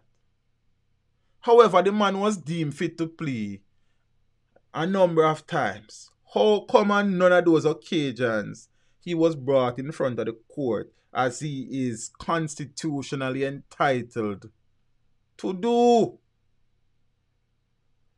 How come the Department of Corrections did not put in the necessary things in place to facilitate this? Because basically, you know, whether the man innocent or the man guilty, no important no more, you know. The man was not given a chance for that to be proven or dispelled. Suppose the man was innocent. The man served 41 years in a prison and them still not get a trial.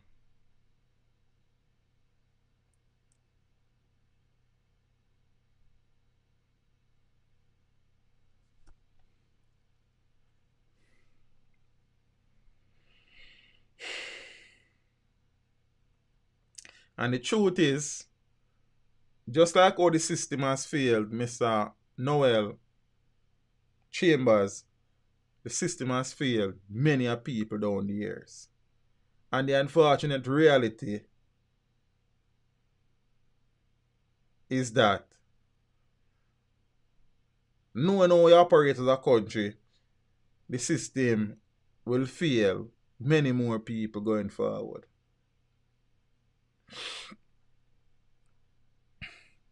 Jamaica is not the worst place in the world.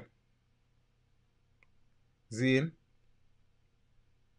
But when you come across incidents like these, it's kind of hard to defend Jamaica when people criticize it on a certain level. Because how me go defend Jamaica when a man will tell me say Jamaica now is not a real place? And job, Mr. Noel Chambers incident, and a man went in a prison before me born pan ganja charge, never get trial yet. He was released. Must have last year one of them time. And many other incidents like that. Then I can't defend you. How me go defend Jamaica? Say? You know matter how patriotic you be. See? It's an indefensible position that. And many of these men, them go to parliament every day, Zine, and them chat all manner of crap and disrespect them one another, while the real issues of the nations remain on the tables in parliament. In legislation that has not been passed from independence.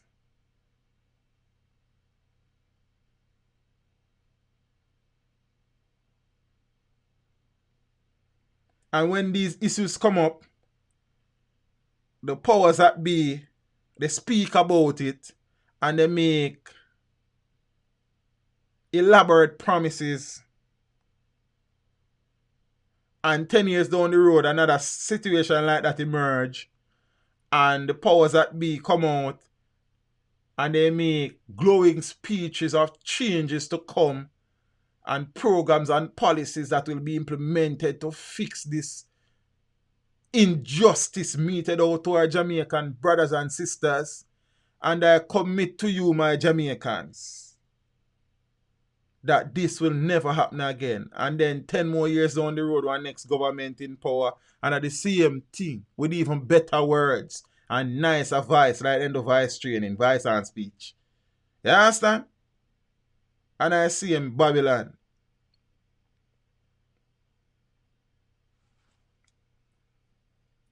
I don't think saying that I'm in not all instances, you know, because in all reality, that is not the PM's responsibility, you know. Systems and institutions are put in place to ensure that these things are dealt with. You understand?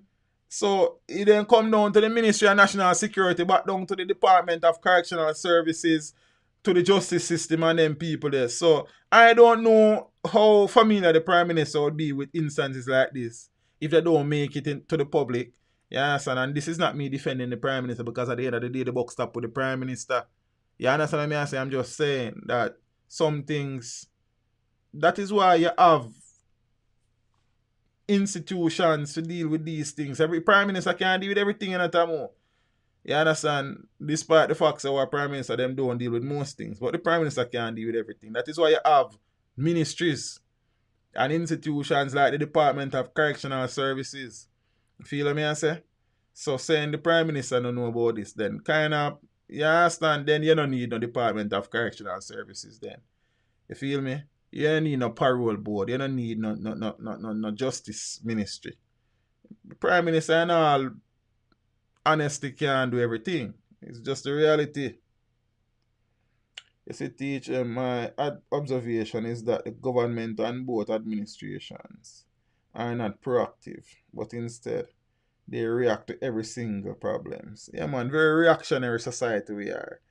I'm telling you, Finar, I have a few things that I normally say to myself from time to time. And one of them is this. The only thing worse than being blind, I mean, apart from spending 40 years in a prison without trial, is having sight but no vision.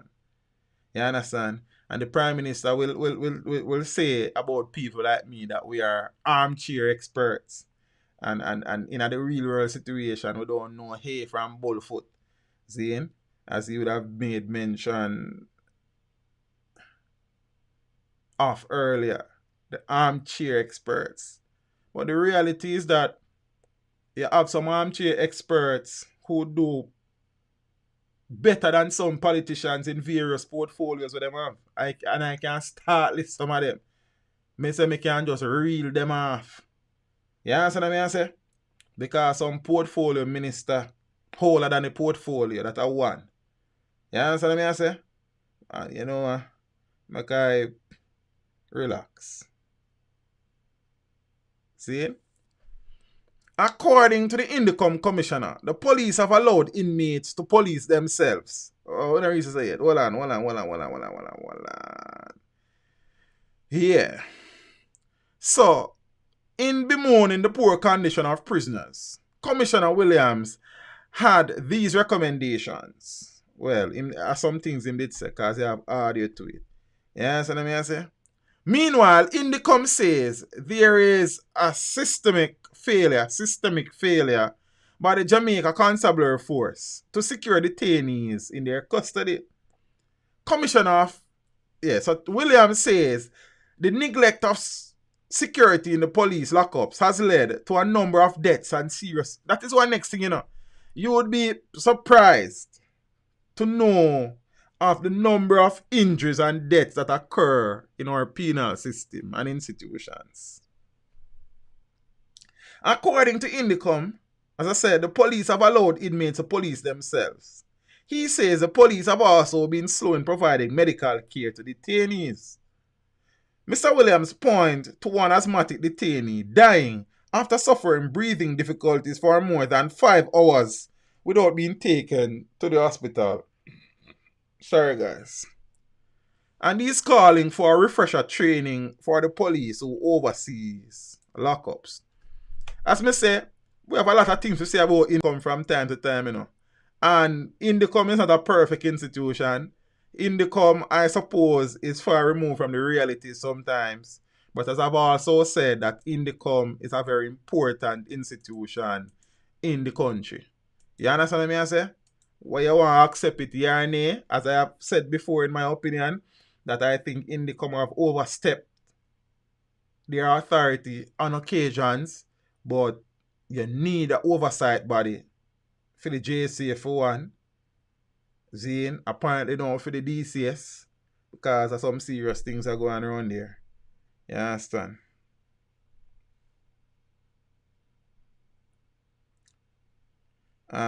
Somebody said he's just after the police. You know, I mean, I really think so still. I think all the issues raised in reality, in relation to this situation are important issues that ought to be raised. Zane, and thing. I have issues with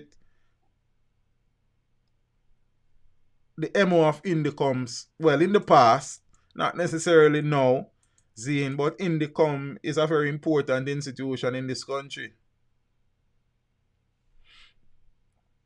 Yes, NS, that is true. And I suppose one of the issues that reform is needed in our criminal justice system, period. Period, Tamu. That's an excellent point. I suppose one of the things that I heard, I think Dean Jackson Miller me here make reference to it today, you know, that the penal system is woefully lacking in some areas, especially in the psychiatric department, as they don't have many psychiatrists on bill, because I don't know if it is a payment scale she said or something, but many persons now take up them offer it because like the money make no sense. So I don't know. Yeah. So Indicom, for them parts, they have ordered an not Indicom. Audit ordered after Indicom report an inmate languishing in detention. I should then share the families. No, me share this first. So the Ministry of National Security says it is moving to address the findings of a report published by the Independent Commission of Investigations, Indicom, surrounding the death of Noel Chambers, who was mentally ill and in custody for 40 years.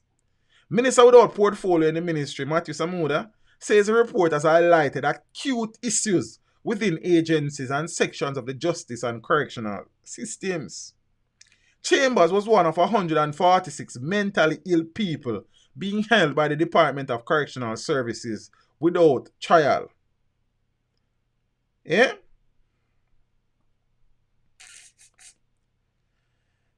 Chambers, whose body bore bed sores and bites from bed bugs, had been held at the pleasure of the Governor General after being charged with murder, as I said, on the 4th of February 1980. And as I told you, he died on the 27th of January this year. The ministry will not only look at the way forward by examining, me tell you, say, the highfalutin diction and Jaja.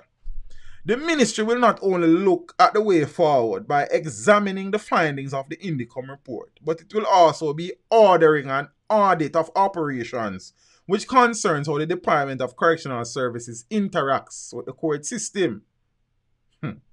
It will not be done in a piecemeal fashion, he continued. The ministry has moved to convene a meeting of the Commissioner of Corrections, retired Lieutenant Colonel Geru and other senior members of the department. So in March, steps were taken to address some of the issues highlighted by the recent Indicom report before it was public. Samuda says the ministry will be carefully examining the report to effectively provide an update of all strategic add functional steps that will facilitate the necessary changes and ensure the corrections department lives up to its duty of care. So as somebody said just now, very reactive. You understand? The law already said that DCS falls under the purview of INDECOM's jurisdiction. Yeah, I know that, and I just probably that be mischievous in one little way, you know. These ladies on screen are relatives of Mr. Noel Chambers. They would have spoken. Well, not to me still, but to the gleaner. Yeah? And them say some things. I tried everything. Sister of man who died in custody after 40 years. Wait for a trial speaks out.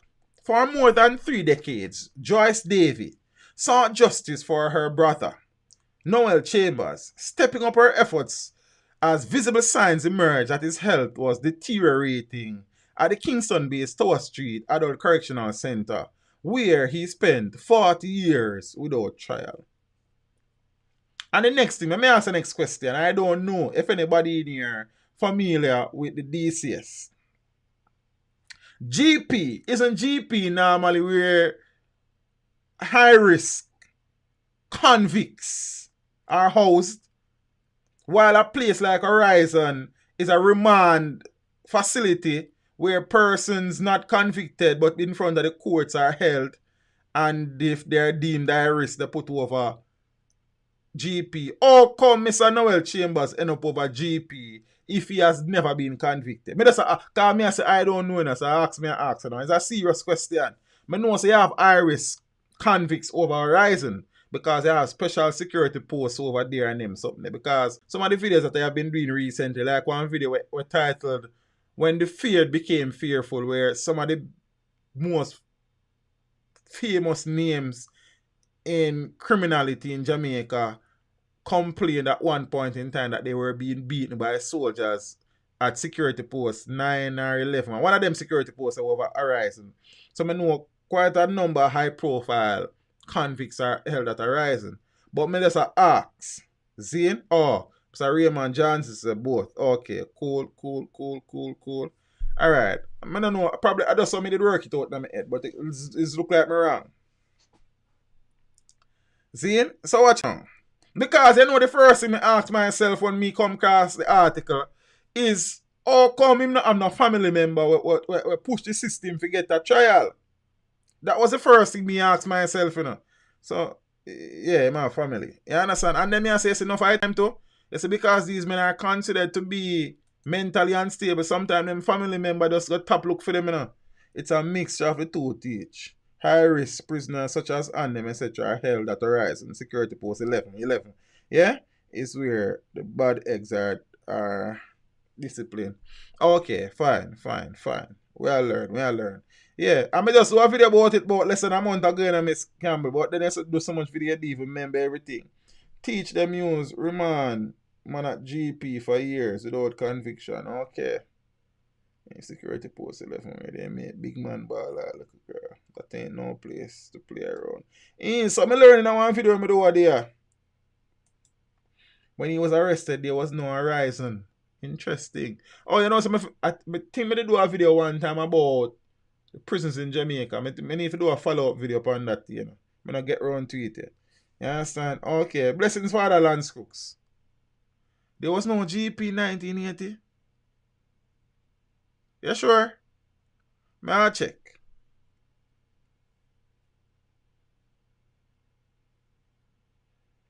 I don't know still.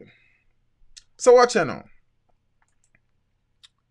So in January, it seems like her fight had come to a shattering end when prison officials ushered her to her brother's frame, sprawled on the floor of the prison hospital and draped in a hanging white merino, shorts and surgical mask attached to his face. On that visit, the last of dozen over the years, Davis said her weak and withered brother could only muster a glance in her direction before closing his eyes. The ordeal left her and relatives in shambles, even more so days later when prison officials telephoned to say he was dead. This was the end of it. We just call it that. The 69-year-old said of the case that has sparked national outrage and has highlighted the relevance of the often embattled Independent Commission of Investigations in the com. Chambers was reportedly arrested. I don't know that already. I said that a million times. Zane?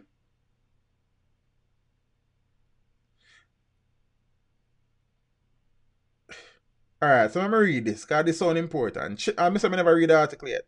Chambers was reportedly arrested on a murder charge in 1980, as we said. I think February the 4th, 1980. And remanded into custody in 1982. So it want to sound like him, there was some bail application made in 1982. So how come it would have taken 2 years? Oh, boy, I don't know, Rasta. As I don't know that, we read that already still. So I started to write letters. The first one was to the Governor General. They answered me back and they said that I must write to Peter Phillips because he was Minister of Security at the time. A heartbroken Davy said, I wrote to him, Phillips. They don't answer. I wrote a letter to KD Knight. I remember I went up to a place up at Eureka Road and spoke to a lady who said she was going to see what she can do. Nothing. Another time, they called and said I should talk to a gentleman down by King Street.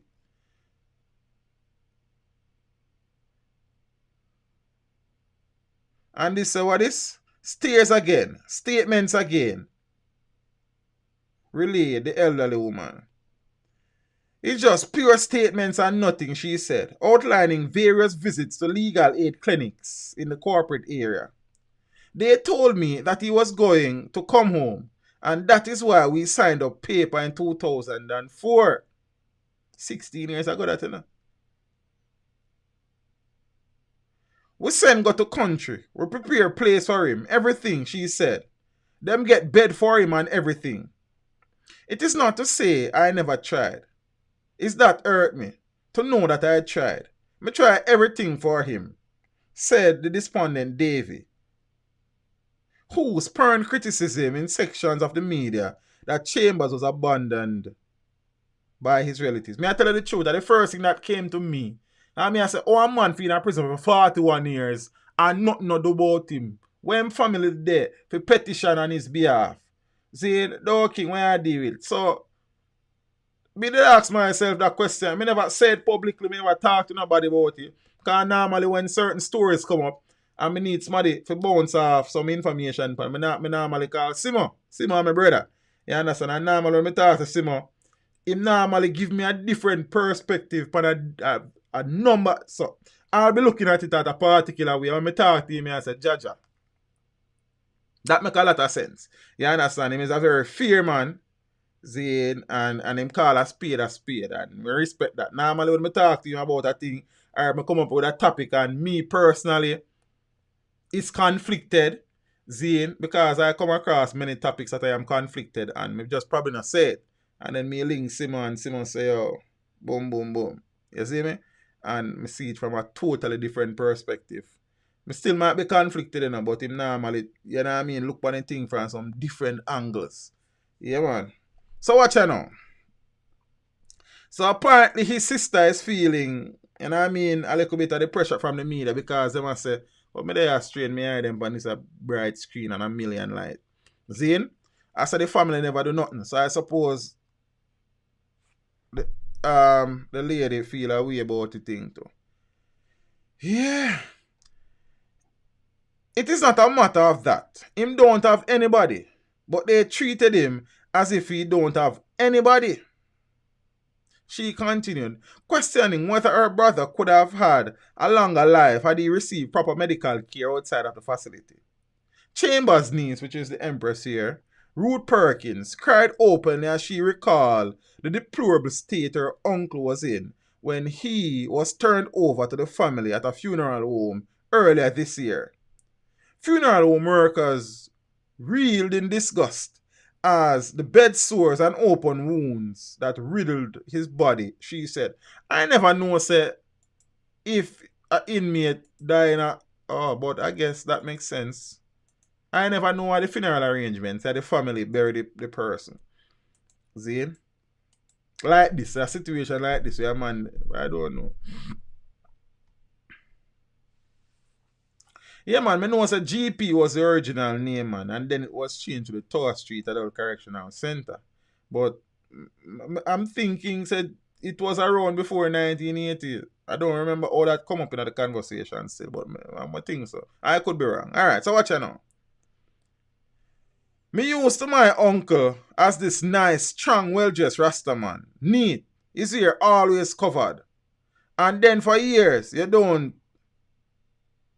see back that hug, that smile, she explained. Noting that Chambers had vanished for years before his relatives found out he was in prison. When me see him, his body looked like a little something you throw on one side. Or you throw one side, she continued. The pain in her voice getting more evident. Yes. If I was tabling blame, I would say 60% of it is for the Department of Corrections. 20% of it is in Parliament. And 20% is for the courts. William said this now. They are casting the burden on the men to put themselves back before the courts. But it should be the state who put them back before the courts.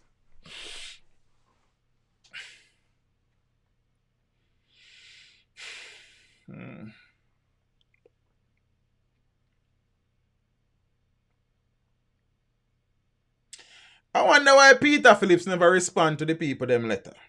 And KD night. All of the people them wanna respond.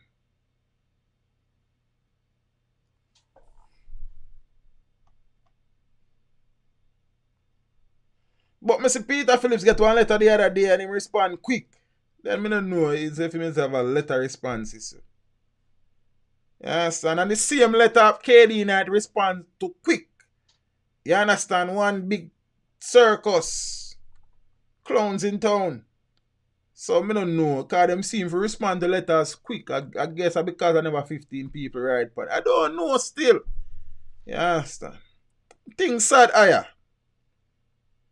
Things sad. I'm always say this to people, you know. Many people write off every inmate. And I've said before, you have nice, decent men and women in prison. And they are there because of a lapse in judgment. In one moment of indiscretion. Some people they are prison. And on a murder, they murder nobody. Some people are drive them vehicle and them lose focus and they lit down somebody and get charged with manslaughter. You understand? Some people get framed. Some people a whole heap of little things. You understand? And as me and the same similar reason the other day, Zane, I said, prisoner make for we, but you will end up there, you know? You understand what I mean? I say you will end up there. I have seen that first hand where you will end up at prison because I share one story, you know, about one car I sell one time. And police come at me hard for me. And I sell a car them months. But because of something that I did foolish, it came back right to me. You understand? And I don't like them did handcuff me. Them give me the opportunity to walk freely. I mean, I appreciate that because I say handcuff kind of salty up, you know. So I don't really in a handcuff thing. You see? And the man them decide say, yo, them are going to lock me up because me is the main suspect in a case of aggravated robbery.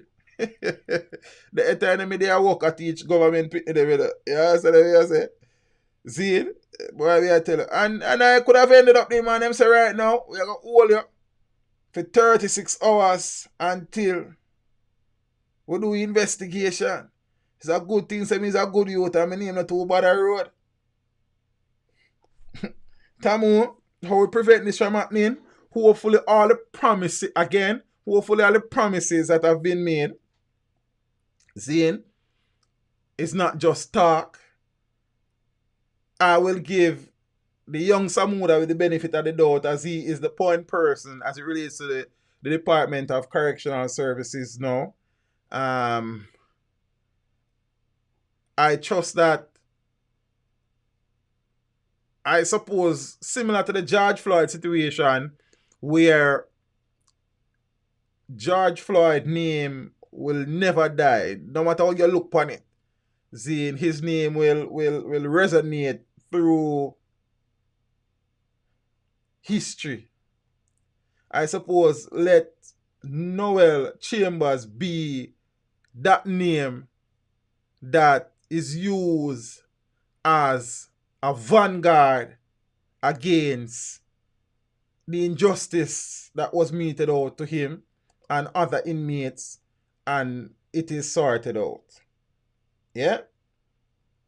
Yeah, man.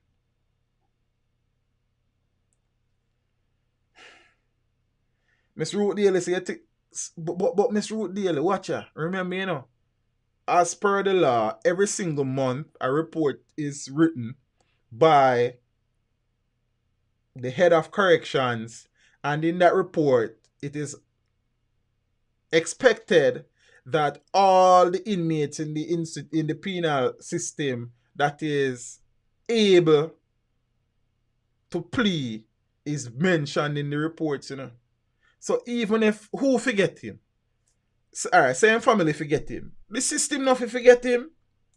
You understand what I say? The system should have never forget him. But all product, even if him family leave him, fine. If him family abandon him, me get that. So your family abandon you and the state abandon you. See? Because remember, see, your family can't do and still not really get justice, you know. So even if him family abandon him, why did the state abandon him? So then, why are taxpayers' money being used for no reason then?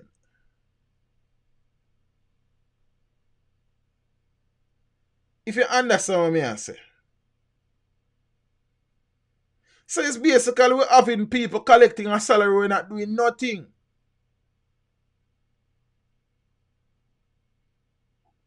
So finance, the report is prepared by the DCS. Again, for clarity, is the Department of Correctional Services and submitted to the Registrar of the Supreme Court or Court Administrator of the Parish Court that teach them. So the DCS and the justice system. Thanks, Finar.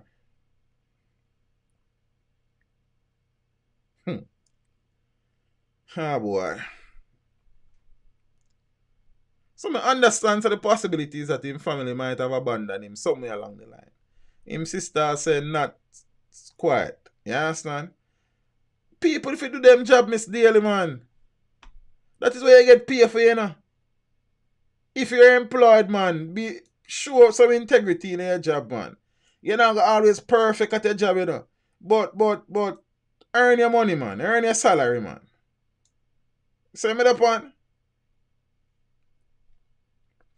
So peeps, we have been talking about a little thing in recent times, and it look like, me tell you say it look like it's gonna warm up, you know.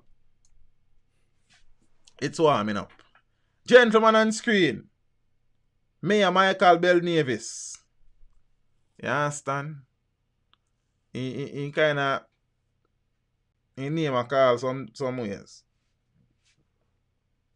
Yeah, man, as Indicom has an important role to play in justice being served in the country, my friend. No two ways about that. See? But they want to understand themselves in terms of the authority that governs them and something. Them can't be a land for themselves either. See me? Alright.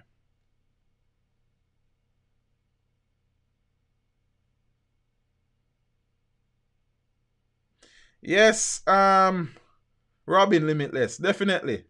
So it will be a Noel Chamber situation going forward. Like it's going to be a George Floyd situation going forward if there is a repeat of the unfortunate situation surrounding Mr. Floyd. More scrutiny on COVID cleanup. Remember we said there was a $46 million cleanup of Ocho Rios. And basically, people are saying the mayor not really give no information. Yeah, so I say. Yeah, so if you leave him mayor alone. Brother, I don't care if I hear mayor or the mayor's mayor. If him do some things when I add up, we are going to work you out. You understand? So we are work it out. Zane, good night, Miss Knight. How are you?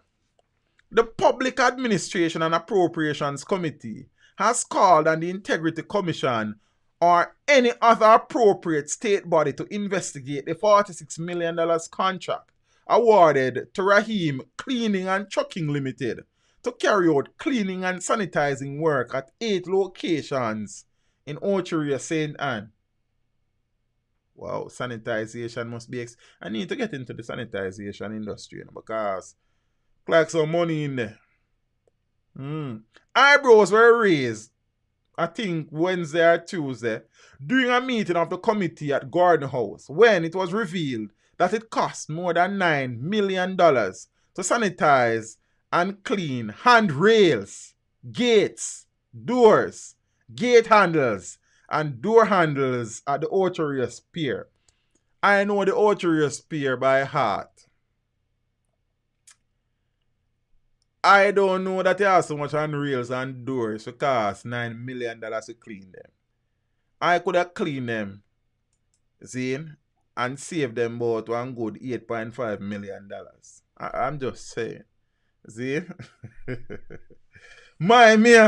I don't live in a Orchard, brother, when I am home. Me live outside of Hochi. Him know the mayor for the whole sentence. See? So watch me now. Where we there? Let me see what I go out and say though. Because I said it's serious, you know. Yeah, I want to tell you. The St. Anne Municipal Corporation requested funds from the Tourism Enhancement Fund. TEF, T-E-F, very funny. See? Ian as a thief in life, it's a thief with long back. I is no thief, you know, brother. I don't know that you're talking about me, but me I say. Brother, me just want taxpayers' money for use properly. You know? That's all me interested in, you know. It no matter who for long bag. We just want taxpayers' money to be spent to benefit taxpayers. You see me I say? Auntie, watch it out.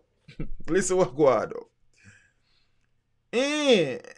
At a previous sitting, the PAAC queried why St. Anne alone had been singled out when other municipalities in tourist resort areas received no funding for similar exercises. You see me? Sanitization work was done at the Urban Development Corporation's Island Village Complex, Main Street in Orchard, Turtle River Park, Ocean Village, the Orchard Market, and the Fisherman's Village. And the Island Village Complex, cleaning involves sanitization of handrails, gates and their handles, doors and their handles, rail guards and seating, amounting to $7.5 million.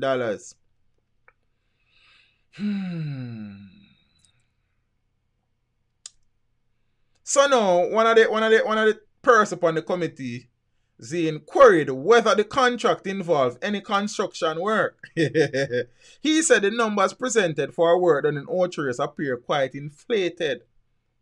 He asked the deputy CEO of the St. Anne Municipal Corporation, Xavier Monroe, if the cost of $7.5 million rang any bells in his mind for cleaning and sanitizing. However, Monroe insisted that the municipality had calculated the cost of the chemical and the estimated sum for various aspects of the contract.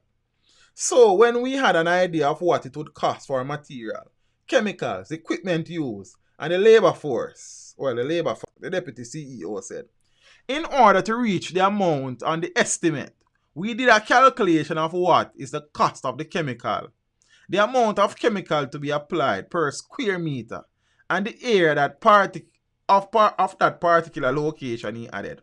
Asked by another committee member to provide the name and cost of the chemical, Monroe said it was quaternary sanitizers, which cost $2,880 per 5-gallon containers. He was unable to provide specifics on how much was used for the project. However, a copy of the documents presented to the committee by the municipal corporation indicated that one of the chemicals used throughout the project was sodium hypochlorite, a common ingredient in bleach.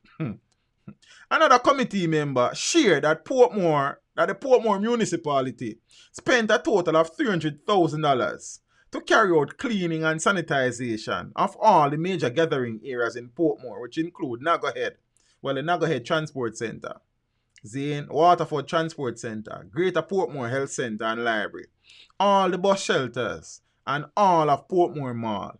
He said the cleaning and sanitization exercise was carried out after the outbreak of the COVID-19. The Orcharius project was implemented under emergency contract, which facilitates direct contracting as set out by the Public Sector Procurement Handbook. So Chief Executive Officer of the Centre Municipal Corporation, Wovell Morrison, was quizzed on how the contractor was identified. The committee was told that a letter to verify the competency of Raheem's Cleaning and Trucking Limited came from Tracy Fakuri. Now, let me take out my glass a bit because my eyes them I get weak. The name Fakuri ring a few bells. As far as I know, the Fakuris are related to former MP of North East St. Anne, Shahini Robinson. As a matter of fact, Shahini's brother, I don't remember his first name, Mr. Fakuri, died earlier this year. I think sometime in January, thereabout. Zane, I think also that Fakuri is a younger brother of Shahini.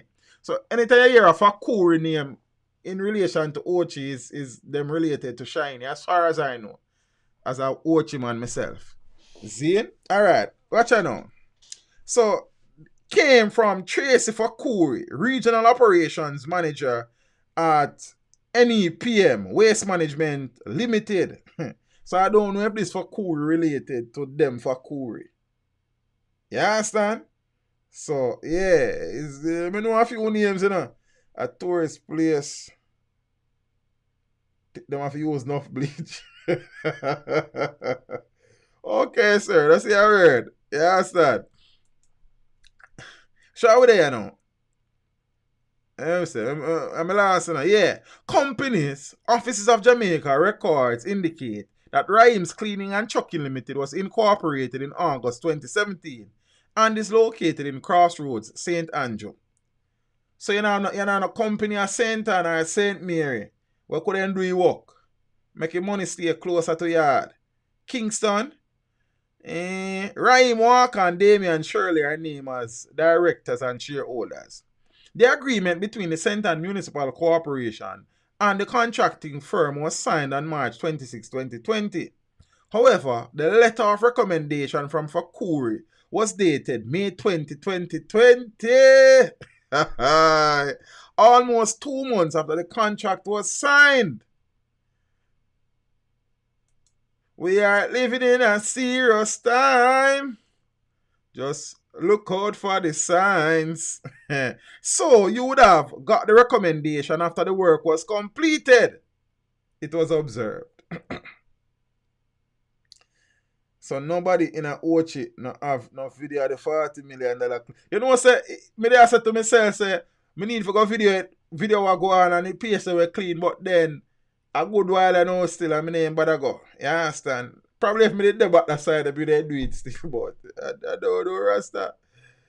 So you would have gotten the recommendation after the work was completed. Yeah, man, I'm going to recommend them after the work done, man. For your future work. Responding, Morris said, based on how the process goes, there are times that you have verbal communication and then the letters would come. Not when $46 million is on the line, family. So there are some aspects that would not be recorded on paper, but why not? Why not? But they are through telephone conversations. Me need a transcript of a telephone conversations on these things. The permanent secretary in the Ministry of Local Government, Marsha Henry Martin, told the committee that she has asked the chief internal auditor to carry out an investigation into the matter. Miss Pamela Monroe Ellis, how are you there? Sound like a your type of thing, you know. You understand? Mm. Me have one next article here saying about a whole heap of repetition in it. But basically, TEF, which is the tourism enhancement fund, why I feel like I'm sure that look wild. Defends the $46.8 million cleanup allocation to Centre Municipal Corporation. So the tourism enhancement fund, which is codenamed TEF. I wonder if there's an irony in this. I wonder if is what is the word where spell similar but have different meaning. It have one name in English. You know? English is so complicated. I don't remember much about English. You know? You understand?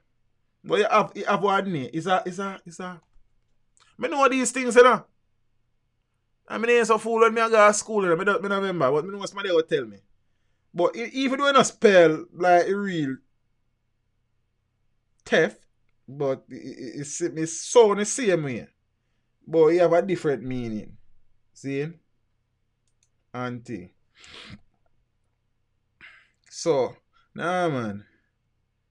I can see what I go on this. Nah man, it's our next name, man. I'm not sure our woman names.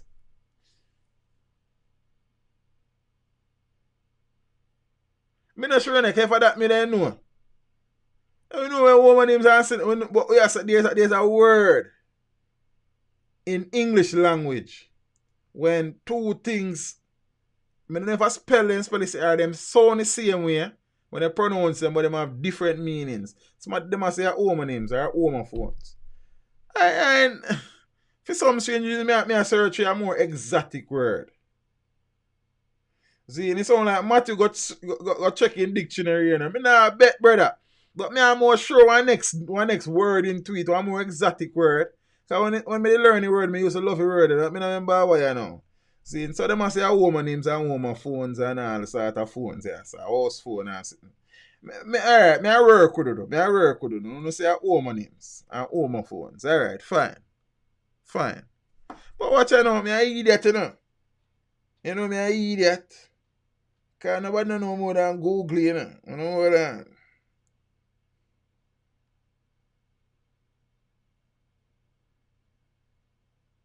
I know so I go Google look well and I go and I could bright, you know. You understand? Alright, so it basically I come up as woman names through woman phones. I don't know why I search it. I know who to ask you know, but you know, I don't think she nice street. Let me say if she nice street. I can't search her, you know. She don't know me can't search her. Zane? No, she not nice street. You understand? Alright, so I own my phones, I own my names. Alright, I know win. But I do my research still. Zane, so they sound the same here, but they spell different. There's a next word, you know. There's another word in it. But alright, you want to take me to school tonight. You know, is the English experts. You understand? Yeah, man. We now dig dirt. You see me? Alright.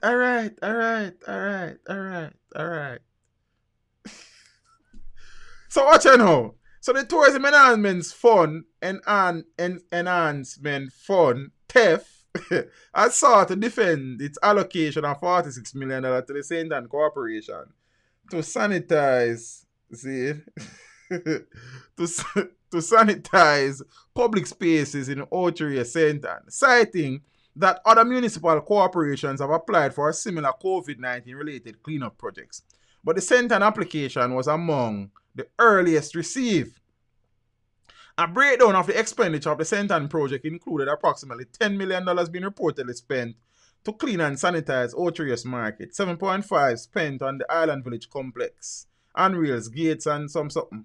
Over $2 million was also spent on sanitization efforts at the Turtle River Park in the resort town, while approximately $9 million was spent to clean areas of Oterius Pier.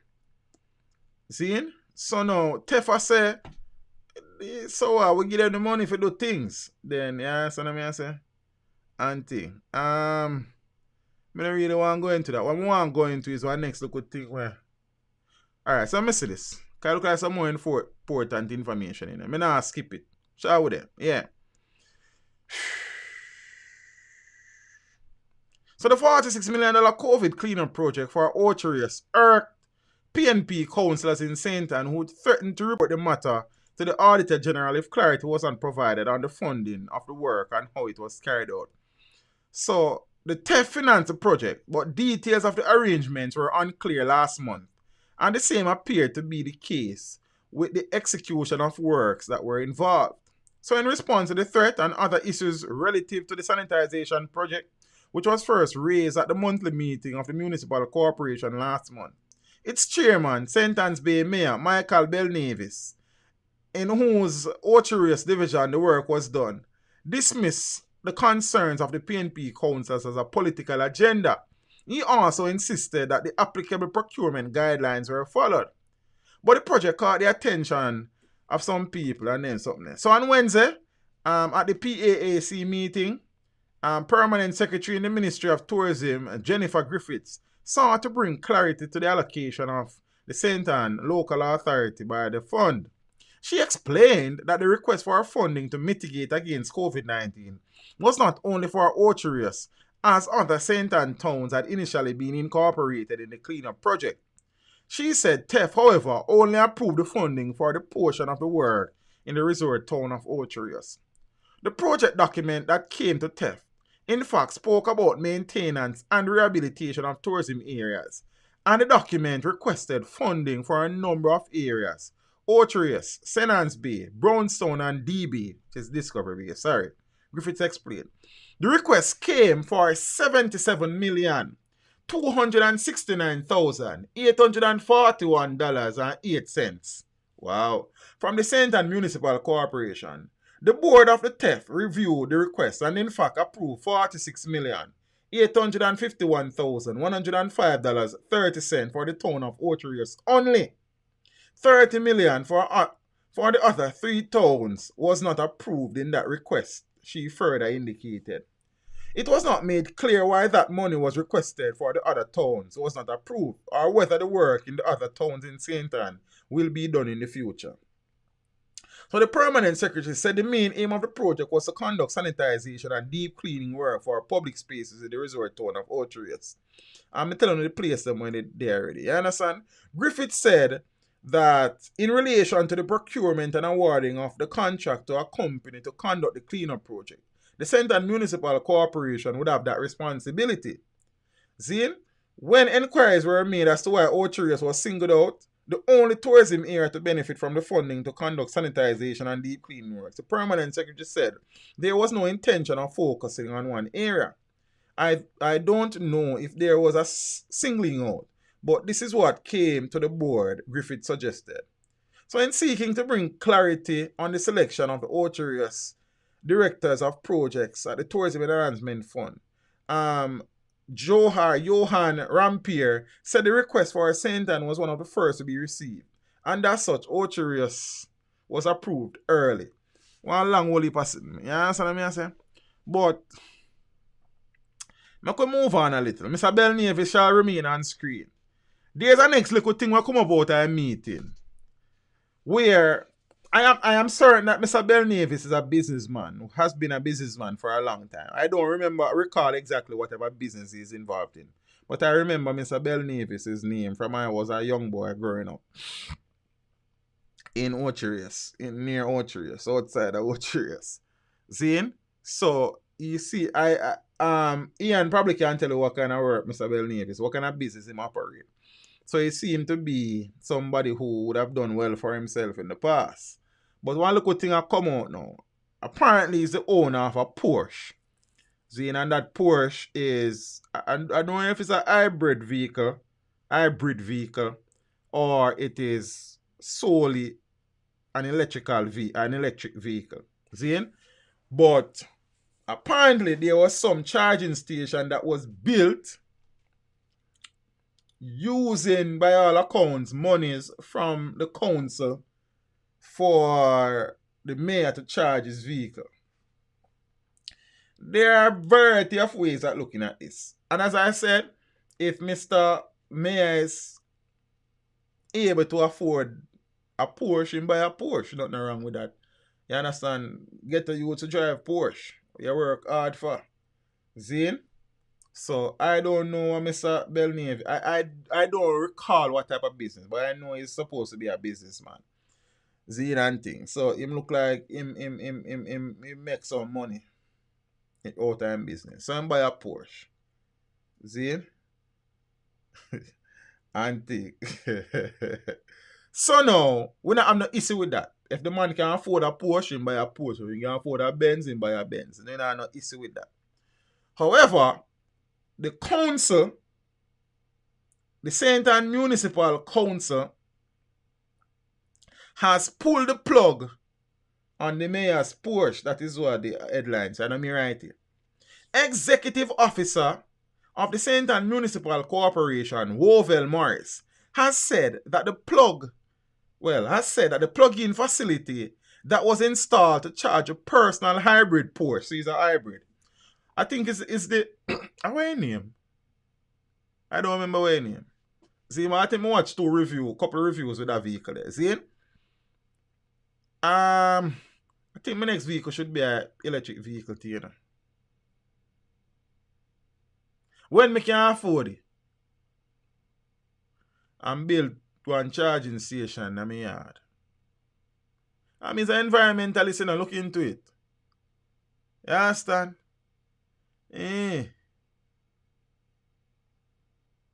Some of the Tesla, them not shape too bad, you know.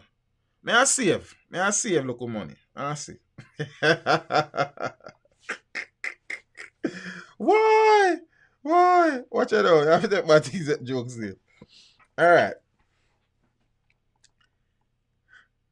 So now, for weeks, so it says the plug-in facility that was installed to charge a personal hybrid Porsche of the mayor, Michael Belnavis, has been removed. For weeks, tongues have been wagging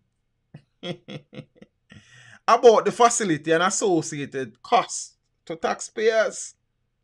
On Wednesday, Mr. Morris told members of the PAAC, which is the Parliament's Public Administrations and Appropriations Committee, that the charging port had been taken down and all costs that were associated with the installation will be recovered.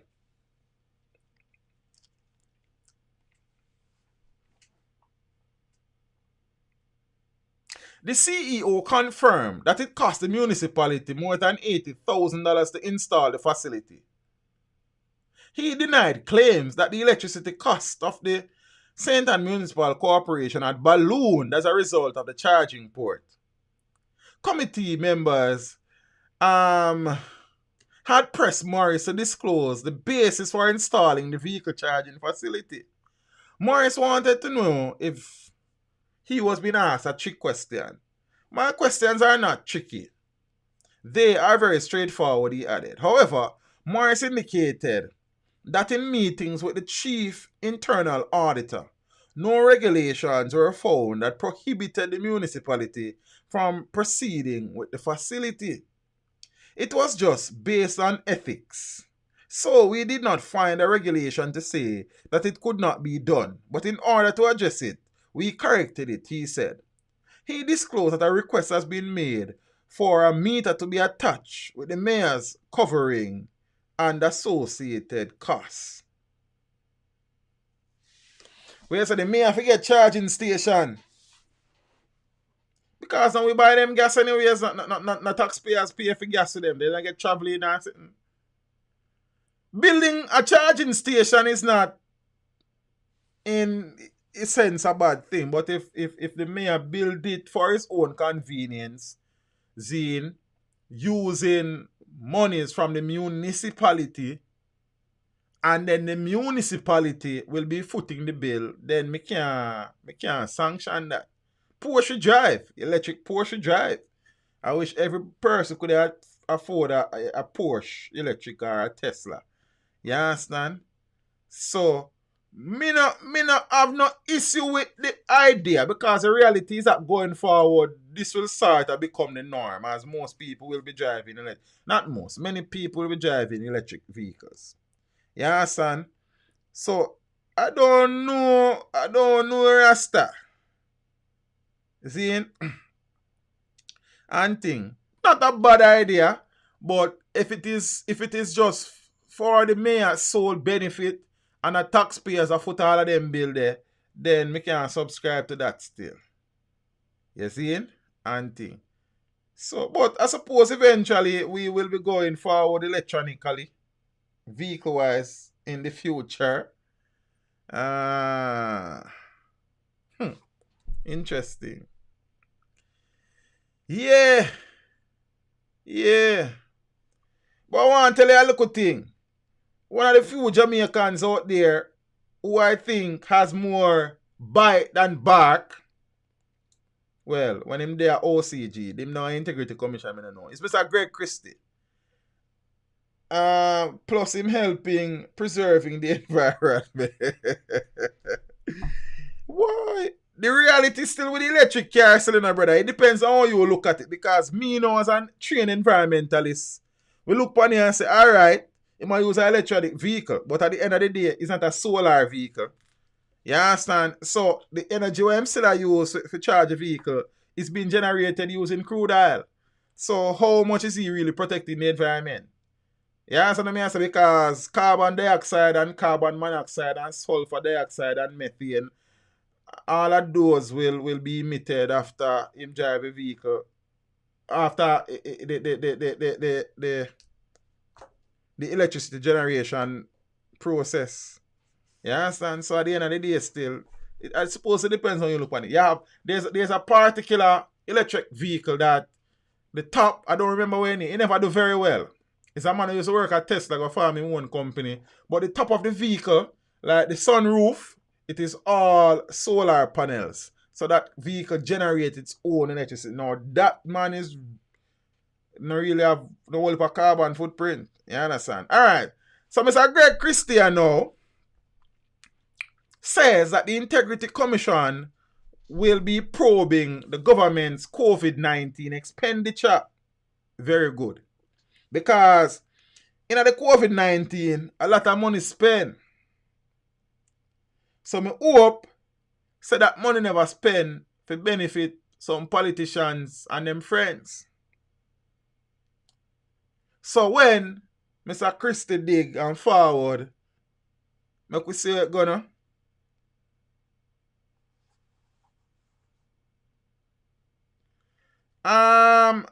Chopper time 1, 2, 3. Calm yourself. Calm down. Just calm down your nerves. Because nobody now bad mind your cousin or bad mind Mr. Belnavis. And I would have said that I am certain that Mr. Belnavis has been a businessman. And he would have done well for himself. And if he can buy a Porsche, he buy a Porsche. And if he can buy Benz and Beamer, and buy them. Calm yourself. And you have to listen. And not everybody out to attack everybody. Because some people do them things fear. So relax. And don't take this thing personal. You understand? I don't have nothing against Mr. Belnavis. But there are some questions that are being asked that needs to be asked. And I am in a position where I got to ask them. So if that offend you and your cousin, that a phone of business. You understand? Nobody now say him not having money. So because him having money, things will just happen where look away and nobody know to say nothing. Calm down, man. You know part of the problem in this too. I know you approach it thing. You know what I mean? Everything you talk about bad mind. Nobody know bad mind, nobody for nothing. Yo, know yourself, man. It's Donna Johnson. Happy birthday, no mommy. Hope you have been having a wonderful day now.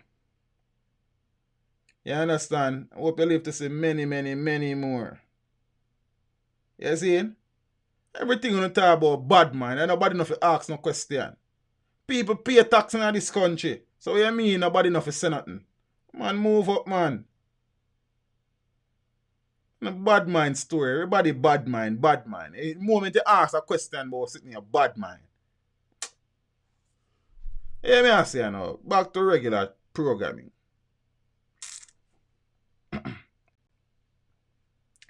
Ready now. So, Mr. Greg Christie, him probably if you look for St. Ann Municipal Corporation too. You see me? So with the Jamaican government spending billions of dollars to effectively respond to COVID-19 pandemic, the Integrity Commission have notified the Wellness Administration of its intentions to comprehensively monitor the expenditure of contracts awarded. Me love that. The formal notice by the Integrity Commission was served upon several government authorities through a letter dated and dispatched the 2nd of June. Yo, Mr. Greg Christie has hit the ground running. Right now, for corruption, the man is out gunning. It was written under the hand of the Commission's recently appointed Executive Director, Greg Christie, according to a release issued on Thursday by the Integrity Commission. Yeah, the notice was directed to permanent secretaries and principal accounting officers within the government. Additionally, the letter was copied to Prime Minister Andrew Holness, Minister of Finance Dr. Nigel Clark, and Minister of Health and Wellness Dr. Christopher Tufton. Big up yourself, Mr. Christie. Given, in particular, the unprecedented levels of expenditures that the government of Jamaica has committed to fighting the pandemic, I think about $26 billion, over the past few months, the adverse fiscal implication of same, and having regard also to the additional funds that it intends to spend in combating the virus, the Commission is now obliged to fulfill its statutory obligations under the Integrity Commissions Act by responding in an appropriate and likewise heightened manner, the letter penned by Christie stated. So the Integrity Commission said it was aware that in one media report, the Ministry of Health and Wellness had so far spent $2.5 billion on its initial $2.8 billion allocation from the Ministry of Finance and Public Service on efforts to contain the spread of the coronavirus disease 2019. And to ensure the best possible health outcomes for those affected by the disease. The Commission added too that it was also cognizant of the fact that numerous government entities have likewise expended funds, and in doing so would have awarded a wide variety of contracts and will continue to do so in the foreseeable future. You understand? So, good move. Good move. Yeah, man. And I sincerely hope, I wouldn't expect anything less, that the Auditor General will audit the government spending in the COVID crisis. You understand what I say? Because you know, and me know, so when it come on to money and politicians and some public sector workers, them finger enough for them very finger fearing, as my granny used to say. Well, she still say. You understand? So, welcome back, Mr. Christie. Zane, it look like you mean business. You see me? Do it. So, we have long spoken and discussed, and people that have expressed and asked questions about political options in Jamaica. And why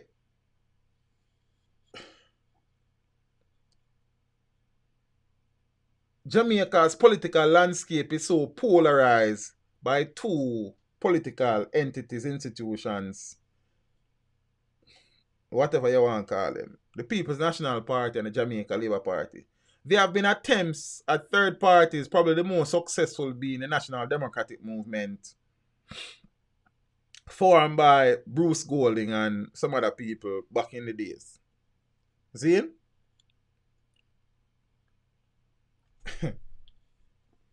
Information is that there is now a fourth political party.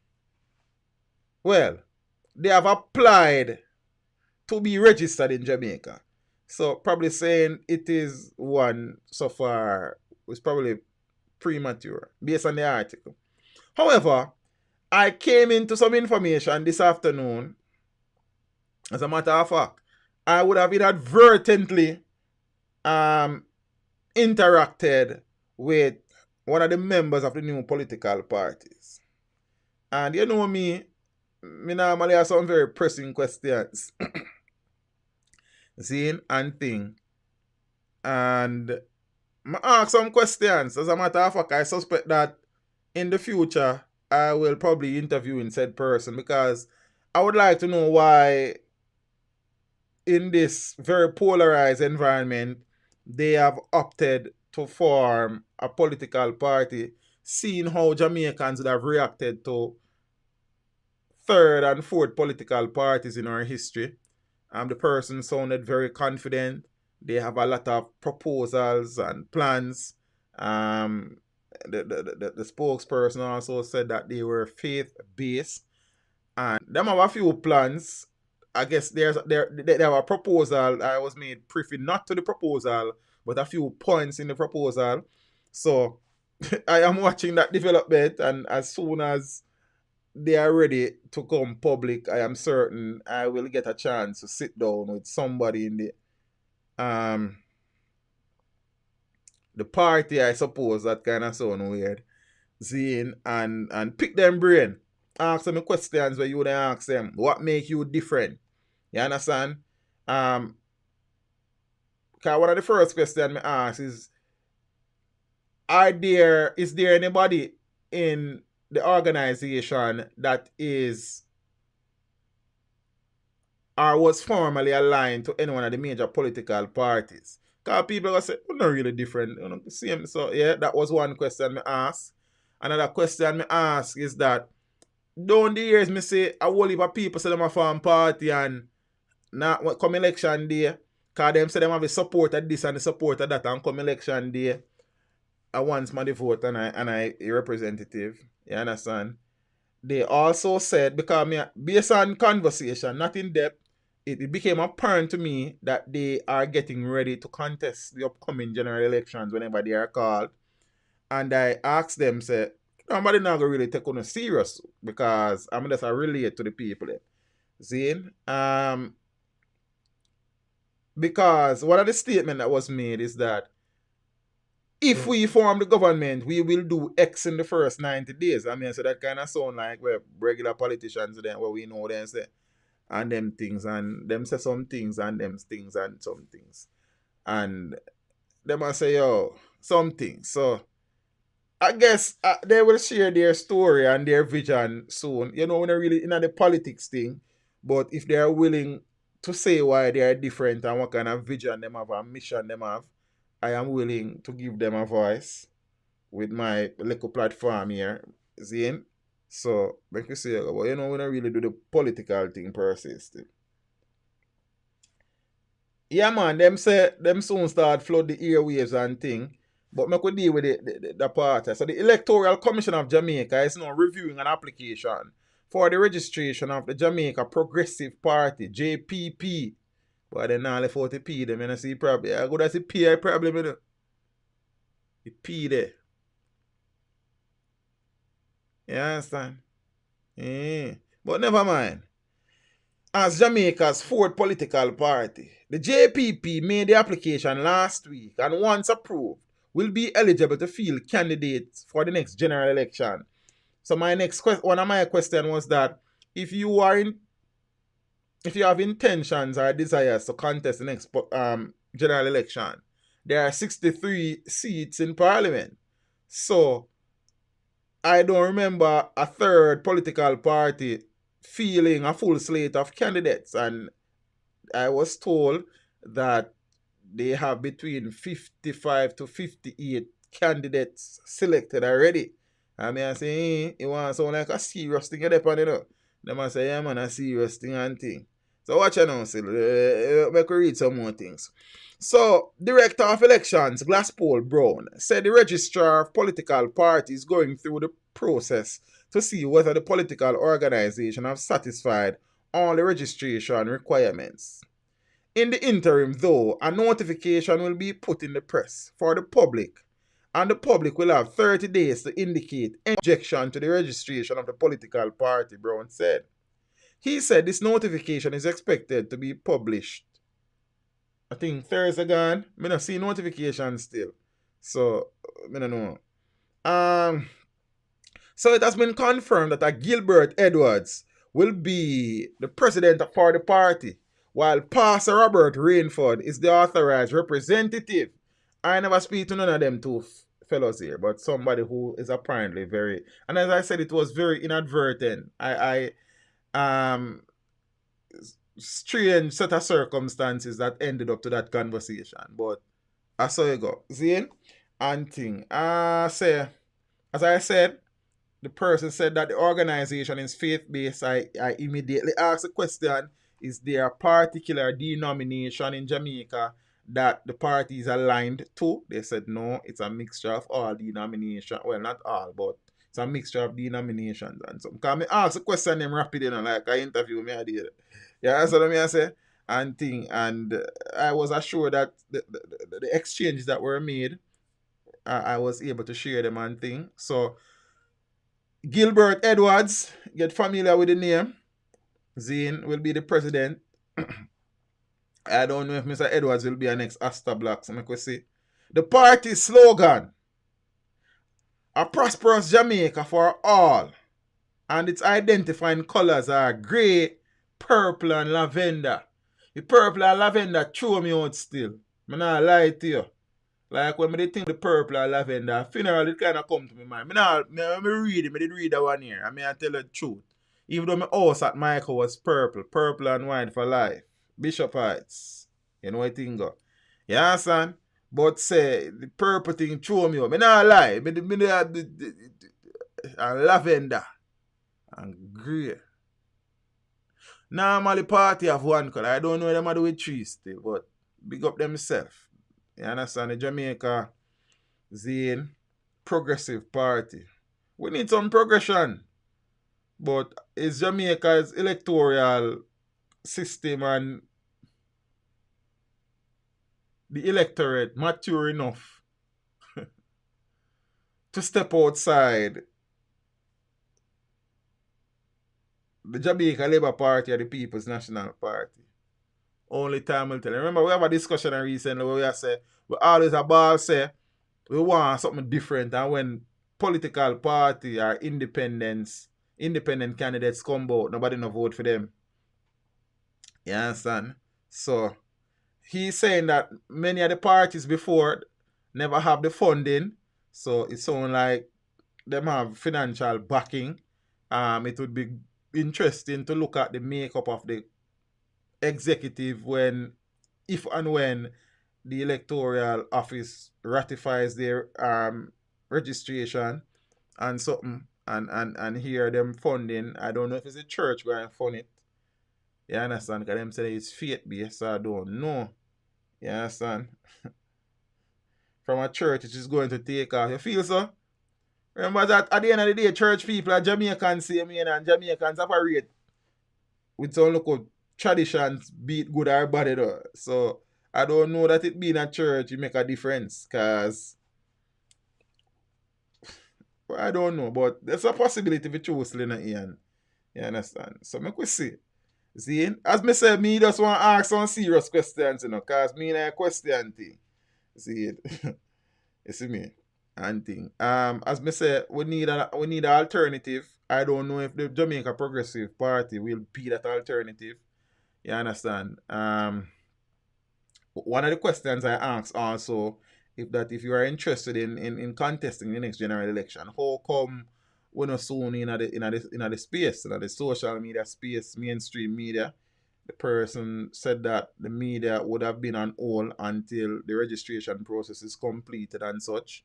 And them something a very confident person, seem like them thing organized, but we have heard similar sentiments before, and we have heard similar pronouncements and projections, and they fade away.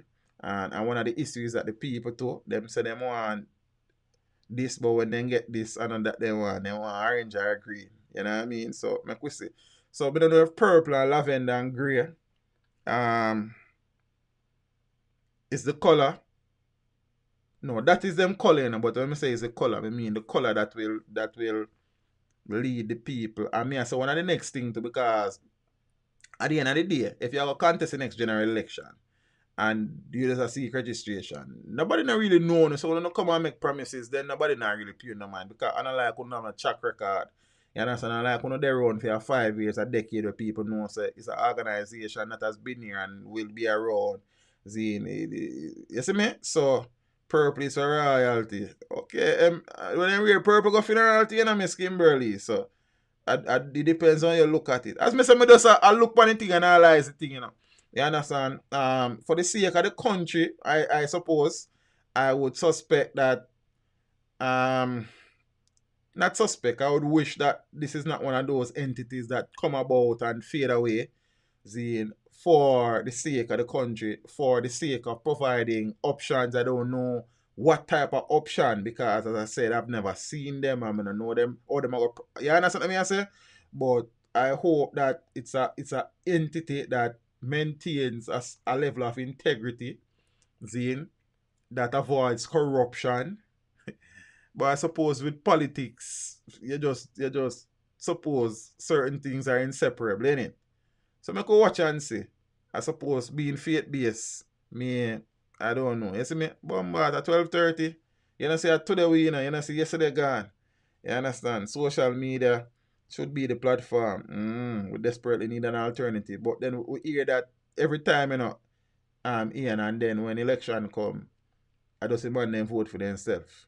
You see? So I could watch and see, as Ian said, the church is involved, so it's a smart move. Make we see. So the registration process is still happening and thing. And if and when that process is completed and they are ready to face the media, I think I'll definitely have a sit down with somebody aligned to the movement to you know, pick them brain and see if them up to it or them insane. You understand? Or them serious or them just a try and vain. We don't know, so we just a see. And as me say, for the sake of having a viable alternative, make we say go. So peeps, big up on yourself, you know. I need to sort out some things. So I'm supposed to have an interview one at a time tomorrow. So I need to get myself together for that. You understand? And thing. What I reason with the artist and try edit the video for Sunday. That means I not sleep Saturday night. You know what I think? Brixton! What I did for me, you know, me I feel like at first me I say Brixton in the stream. Brixton normally comment on the video them still in the button. But now I see him in the stream. Glenn Rice Summers, okay. I must tell you that the first time tuning into your program and I enjoy it. Blessings in the Father, Glenn Rice. Appreciate the support here, sir. And hope you subscribe. We stream every Friday 8:30, every Sunday 8:30 p.m. You understand? So just tune in. And we stream otherwise from that too. Depends on what I want. Sometimes some things happen. But I appreciate the support. Zane, bless up every time. Who is the artist? Then you now go say Sunday, brother. Then. Yeah, son of me, I say. A long run, my Jenna. Yeah, man. So, peeps, get some rest. You don't know. One of the best. Well, I appreciate the support. You know what I mean? Big up to the person who just dislike it thing. I don't know why you just do that still. But me, I hope I like it, I try like it, and you make mistake and dislike it, and you go change it and like it back. You understand what I say? Auntie, we say killer. Me couldn't interview killer tomorrow and upload Sunday. The video there couldn't edit so quick. That's what be about 1 3-hour interview. You understand? I'm going to have to go to part 1 and part 2. You know what I mean? Nah, man. When me I interview killer, I don't know, man. And I can't say I go up on the road go deal with sitting in relation to killer this evening. We couldn't interview killer so quick and come back on me yard. You understand? Then might as well me not upload that then. You see me? Killer interview about a half day interview here. You understand? You would have to go all get break and then sitting there. Peeps, big up on yourself. But as somebody, I'm going to want to look in where they run the killer one at a time. You understand what I say? Big up on yourself. Me left this. Peeps, manners and respect. You know when things start opening up, so we go back to the message. It's a Friday night. Zane, we know say some places are still under restrictions. Zane, we know social distancing. But try to have something nice to drink. If you must drink though, do not drive. If you must drive, do not drink. Baby Sham, Nitty Kochi, we don't go and call you, man. But that's a law. You understand what I say? And thing. If you go on the road, walk with only the cash that you need. Try to leave a big old headphone them like them one where I cover a whole on the ears and me nah hear when me attack and chuck a come and a blow on and nah hear. And then sitting there and I start to look at things. See them Bluetooth headpiece sitting where said so. I don't know why people use them sitting there sitting. You understand? It might be the word. Be the word associated one thing. See, I think. Walk with only the cash that you need. The whole heap of jewelry, the bangle and fandangles that you work for. Must go see and I earn money by it. But people take your life while trying to take it. You understand? If you must take public transportation, a long time I don't see this and I remember me, I try to remember it. You must take public transportation and try to travel in a group. You know, a group thing kind of set away you know with the social distancing. But if you can't travel with nobody, you understand? Know the do's and the don'ts. Tell people you're there. Tell people where you go. You understand what I say? Send the license plate number or give them. Describe the car, describe the driver. Always follow your instinct. If it feels wrong, it is wrong. Above all, trust absolutely no one. For the people who live them life on social media, remove them, make it in them WhatsApp status, them Facebook status, on the Instagram story. We need to stop it. You understand me? I say people don't need to know every move you make and everything you do. People are watching you. You understand? Sometimes we hear say some things happen to some people. Them invited by themselves. Nobody know to come do nothing about. You can't live your life on social media like that. For the people that live them private life not the public. No one do. You name private for a reason. You understand me? I say for the people that suffer from the Instagram syndrome. Where see people live them best life and I try to live people best life. You understand? Live the life where you are live the best way you can live. You have to learn to hold your own until you can own your own. Stop follow people. Some of them people you see about them live them best life. I lie them I tell it. Fabricated, it fake. You live a better life than them. You understand me? I say the dumb people, the smartphone syndrome. You need to fix or something. If phone them a beat you up and see phone them a lead with. If phone them, right now if you do exam with the phone them kill with. Straight haze, the phone them again. Peeps, big up on yourself. Me I say, Ian, Miss Ruth Daly, the son of Jamaica, Dante Dan, Jaro 306, Garfield Leslie, Miss Joan Gray, Matthew Parchment, Country Boys, who else in the building? BM, David McLeod, Stan Wright, Raymond Johnson, Craig Creations. Craig, where I deal with youth? Father Andrew Blair, manners and respect, you know. Brixton, y'all call me name all over the ocean. You understand what I say? You say something about Brixton nice and we don't remember the part there. Miss Funk, big up yourself, you know. Danny, manners in the higher. You know what thing, you know, Miss Kimberly Campbell, all of the people that want to check in for the first time. Big up on yourself. I appreciate the support. For the people that want to subscribe since night, manners and respect. Miss May what? Big up yourself, you know. You know what thing, you know. You understand what I say? All of the people that want to check in and go on them bed, walk good, get some rest. For the people that want there, I'm going to call a name. It's because I don't see it. Then I can't call them, I don't see. You understand what I say? Maurice Barnes, big up yourself, aya. You understand what I say? Yeah, man. And them things. See, James Bond, them did there one night time. He look like he gone sleep. All of the people, I don't know, Kerry good as drop asleep. Zane and thing. Peeps, big up on yourself. Hopefully Sunday, because the interview might be long. So I don't know if I'll get to finish editing and to get it uploaded and ready for Sunday. Because them video, the render time, them take hours. Export time, hours. Upload and render time take hours. Plus I normally upload these videos 2 hours before I premiere them. Because more notification go out and then something. You understand? But I'll try. You understand what I say? So my computer, I struggle more and more with these interviews. So that's one of the reasons I need to upgrade my computer. But we have to put that off. Because as I know, say, we have pitney for feed and a woman a breed. And but know that sound away about you don't know what I say. You understand? So we have to prioritize on some other things and one them something. You know, you think not cheap neither. You understand? Especially when you want to give you the things that you will never get from before birth. You know what I mean? Peeps, big up on yourself. Walk good. Step with ya. Sunday, 8:30. Make it a date and don't be late. Don't look for it. Get booked for it. I'm out. Thank you for tuning in. Like the stream before you go. Subscribe if you haven't done so. Remember to share the stream with your family and friends and browse the channel for more amazing content.